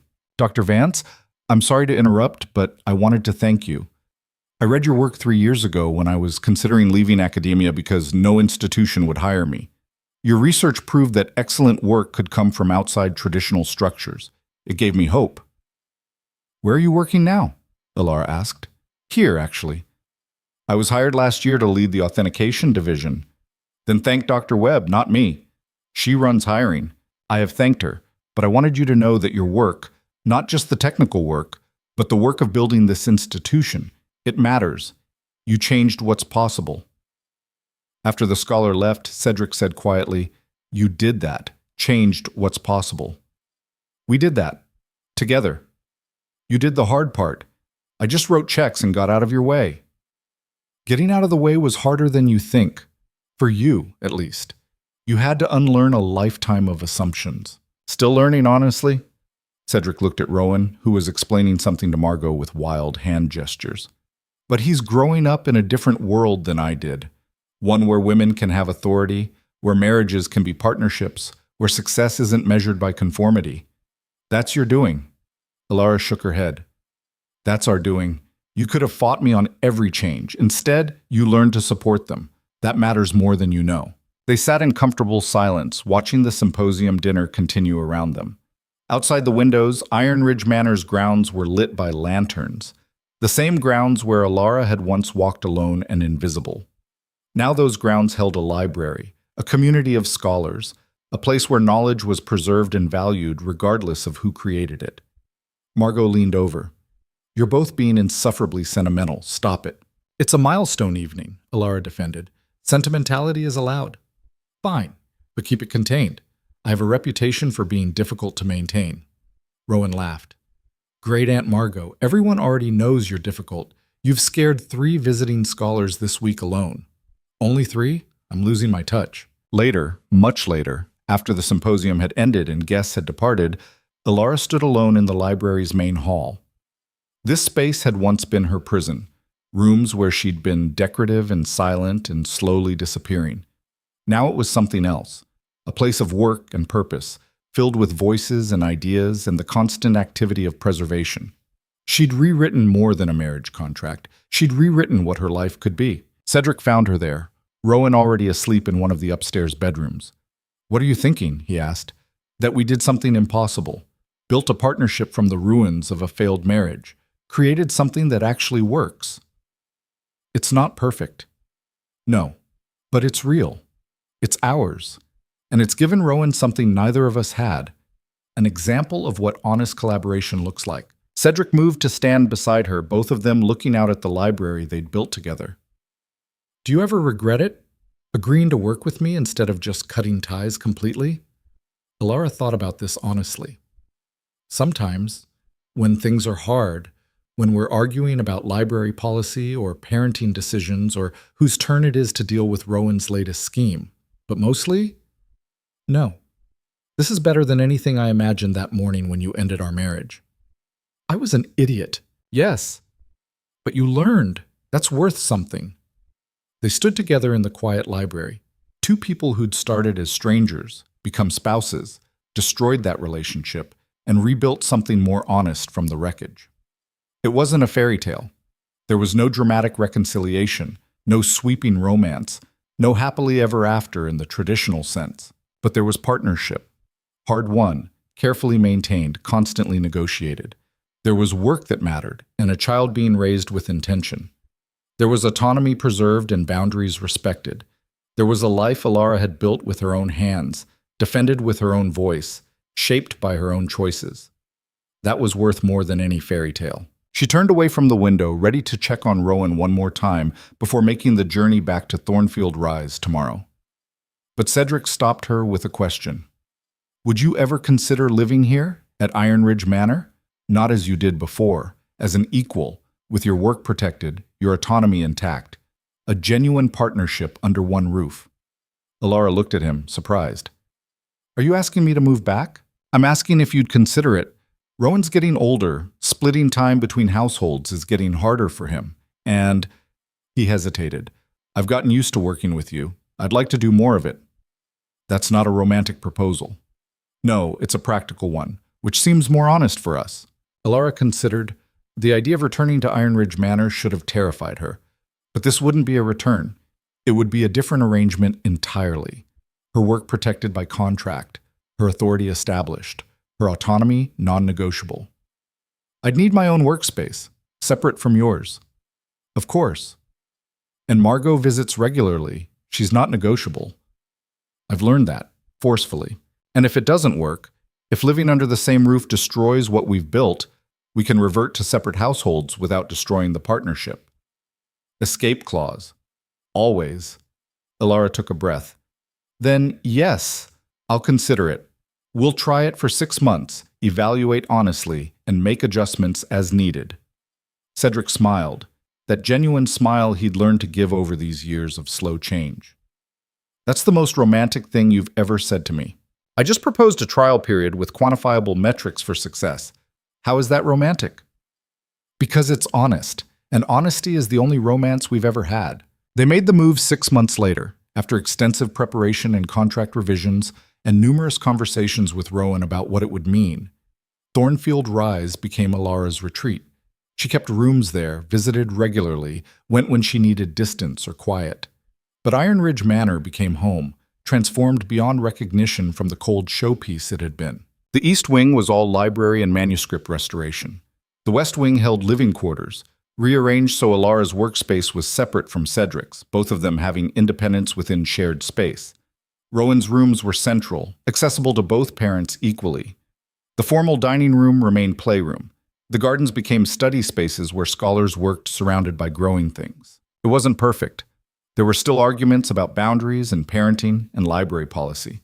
There were still days when Alara retreated to Thornfield Rise because being under the same roof as Cedric was overwhelming. There were still moments when old patterns threatened to reassert themselves. His assumption of authority, her defensive retreat into silence. But they caught those moments now, called them out, addressed them before they calcified into permanent damage, and slowly, impossibly, They built something that worked. Not a traditional marriage, not a conventional partnership, but something uniquely theirs. Built on mutual respect rather than social expectation. Founded on honest collaboration rather than performed harmony. Years later, when Rowan was preparing to leave for university, he asked his mother a question. "Do you love father?" They were in her manuscript restoration studio, Alara teaching him a delicate gilding technique he'd wanted to learn. Her hand stayed steady on the gold leaf she was applying. "That's complicated." "That's not an answer." "No, it's not." Alara set down her tools, turned to face him fully. "I respect your father. I value our partnership. I'm grateful for the growth we've both achieved. Love, the romantic kind you're asking about, I don't think we ever had that. We built something different, something that works for us." "But you stayed together. We rebuilt together. There's a difference." She paused. "Your father and I proved that relationships can take multiple forms. That ending badly doesn't mean ending permanently. That two people who hurt each other can learn to work together if they're both willing to change. That's not a traditional love story, but it's our story. It's a good story." "You think so?" "I think you're both happier now than you were when you were pretending everything was fine." "I remember that." "Before you left? Before the library? When you were just quiet all the time and father was always elsewhere. This is better." Alara pulled him into a hug. "When did you get so wise?" "I've had good teachers, even if they figure things out backwards and take years to get there." That evening, Alara found Cedric in the library's reading room reviewing applications for their new fellowship program.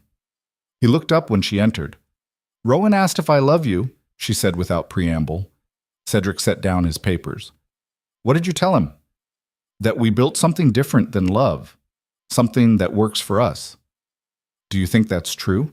Alara sat across from him, the question hanging between them. Did she love him? She respected him, collaborated with him, had built a life alongside him. But love? "I think," she said slowly, "that I love what we've built together. The library, the life we've given Rowan, the partnership we've created. Whether that constitutes loving you, I honestly don't know." "Fair enough." Cedric was quiet for a moment. "I love you, in case that matters." Alara stared at him, genuinely shocked. "Since when?" "I don't know exactly. Somewhere between watching you rebuild your life from nothing and seeing you defend your principles against the entire academic establishment. Somewhere in the 1,000 small negotiations and boundary settings and moments where you refused to back down even when it would have been easier. You're extraordinary, Alara. I was too blind to see it for years, but I see it now." "That's unexpected." "I know, and I don't expect you to reciprocate. Our arrangement works as it is. I just wanted you to know." Alara processed this revelation, trying to understand what she felt. Surprise, certainly. Gratitude, maybe. But love in return? She still wasn't sure she knew what that meant, or whether she was capable of it after everything they'd been through. "I care about you," she said finally. "I trust you, which is more significant than it sounds, given our history. I value our partnership more than I can articulate. Whether that's love or something else, I don't have words for it. That's enough. More than enough, honestly." Cedric smiled. "We've never been traditional. Why start now?" They sat together in the library they'd built. Two people who'd found their way to partnership through failure and reconstruction, who'd learned that happy endings could take forms no storybook would recognize. Outside, Rowan was in the gardens, reading by lamplight, the next generation growing up in a world his parents had fundamentally changed, not through grand gestures or dramatic rebellion, but through steady, persistent refusal to accept diminishment, through small choices accumulated into revolution. Alara looked at Cedric, this man who'd dismissed her and then learned to see her, who'd destroyed their marriage and then helped rebuild it into something better. "Thank you," she said. "For what?" "For being willing to change, for learning, for becoming someone I can actually work with. Thank you for not giving up on the possibility, for setting boundaries instead of just leaving, for teaching me what partnership actually means." They returned to their work, Cedric to fellowship applications, Alara to correspondence about a restoration project in France. But something had shifted, not dramatically, not perfectly, just another small adjustment in the ongoing negotiation of their lives. The library around them stood as proof that wreckage could be transformed, that damaged things could be preserved, restored, made valuable again. That failure wasn't permanent if you were willing to do the painstaking work of reconstruction. Alara had walked into Iron Ridge Manor 13 years ago as a bride who didn't know her own worth. She'd left it as a woman discovering autonomy. She'd returned as a partner with authority earned and respected. Not a fairy tale, just a life, honestly lived, built from broken pieces into something stronger than the original design. And that, she thought, was worth more than any happily ever after she could have imagined.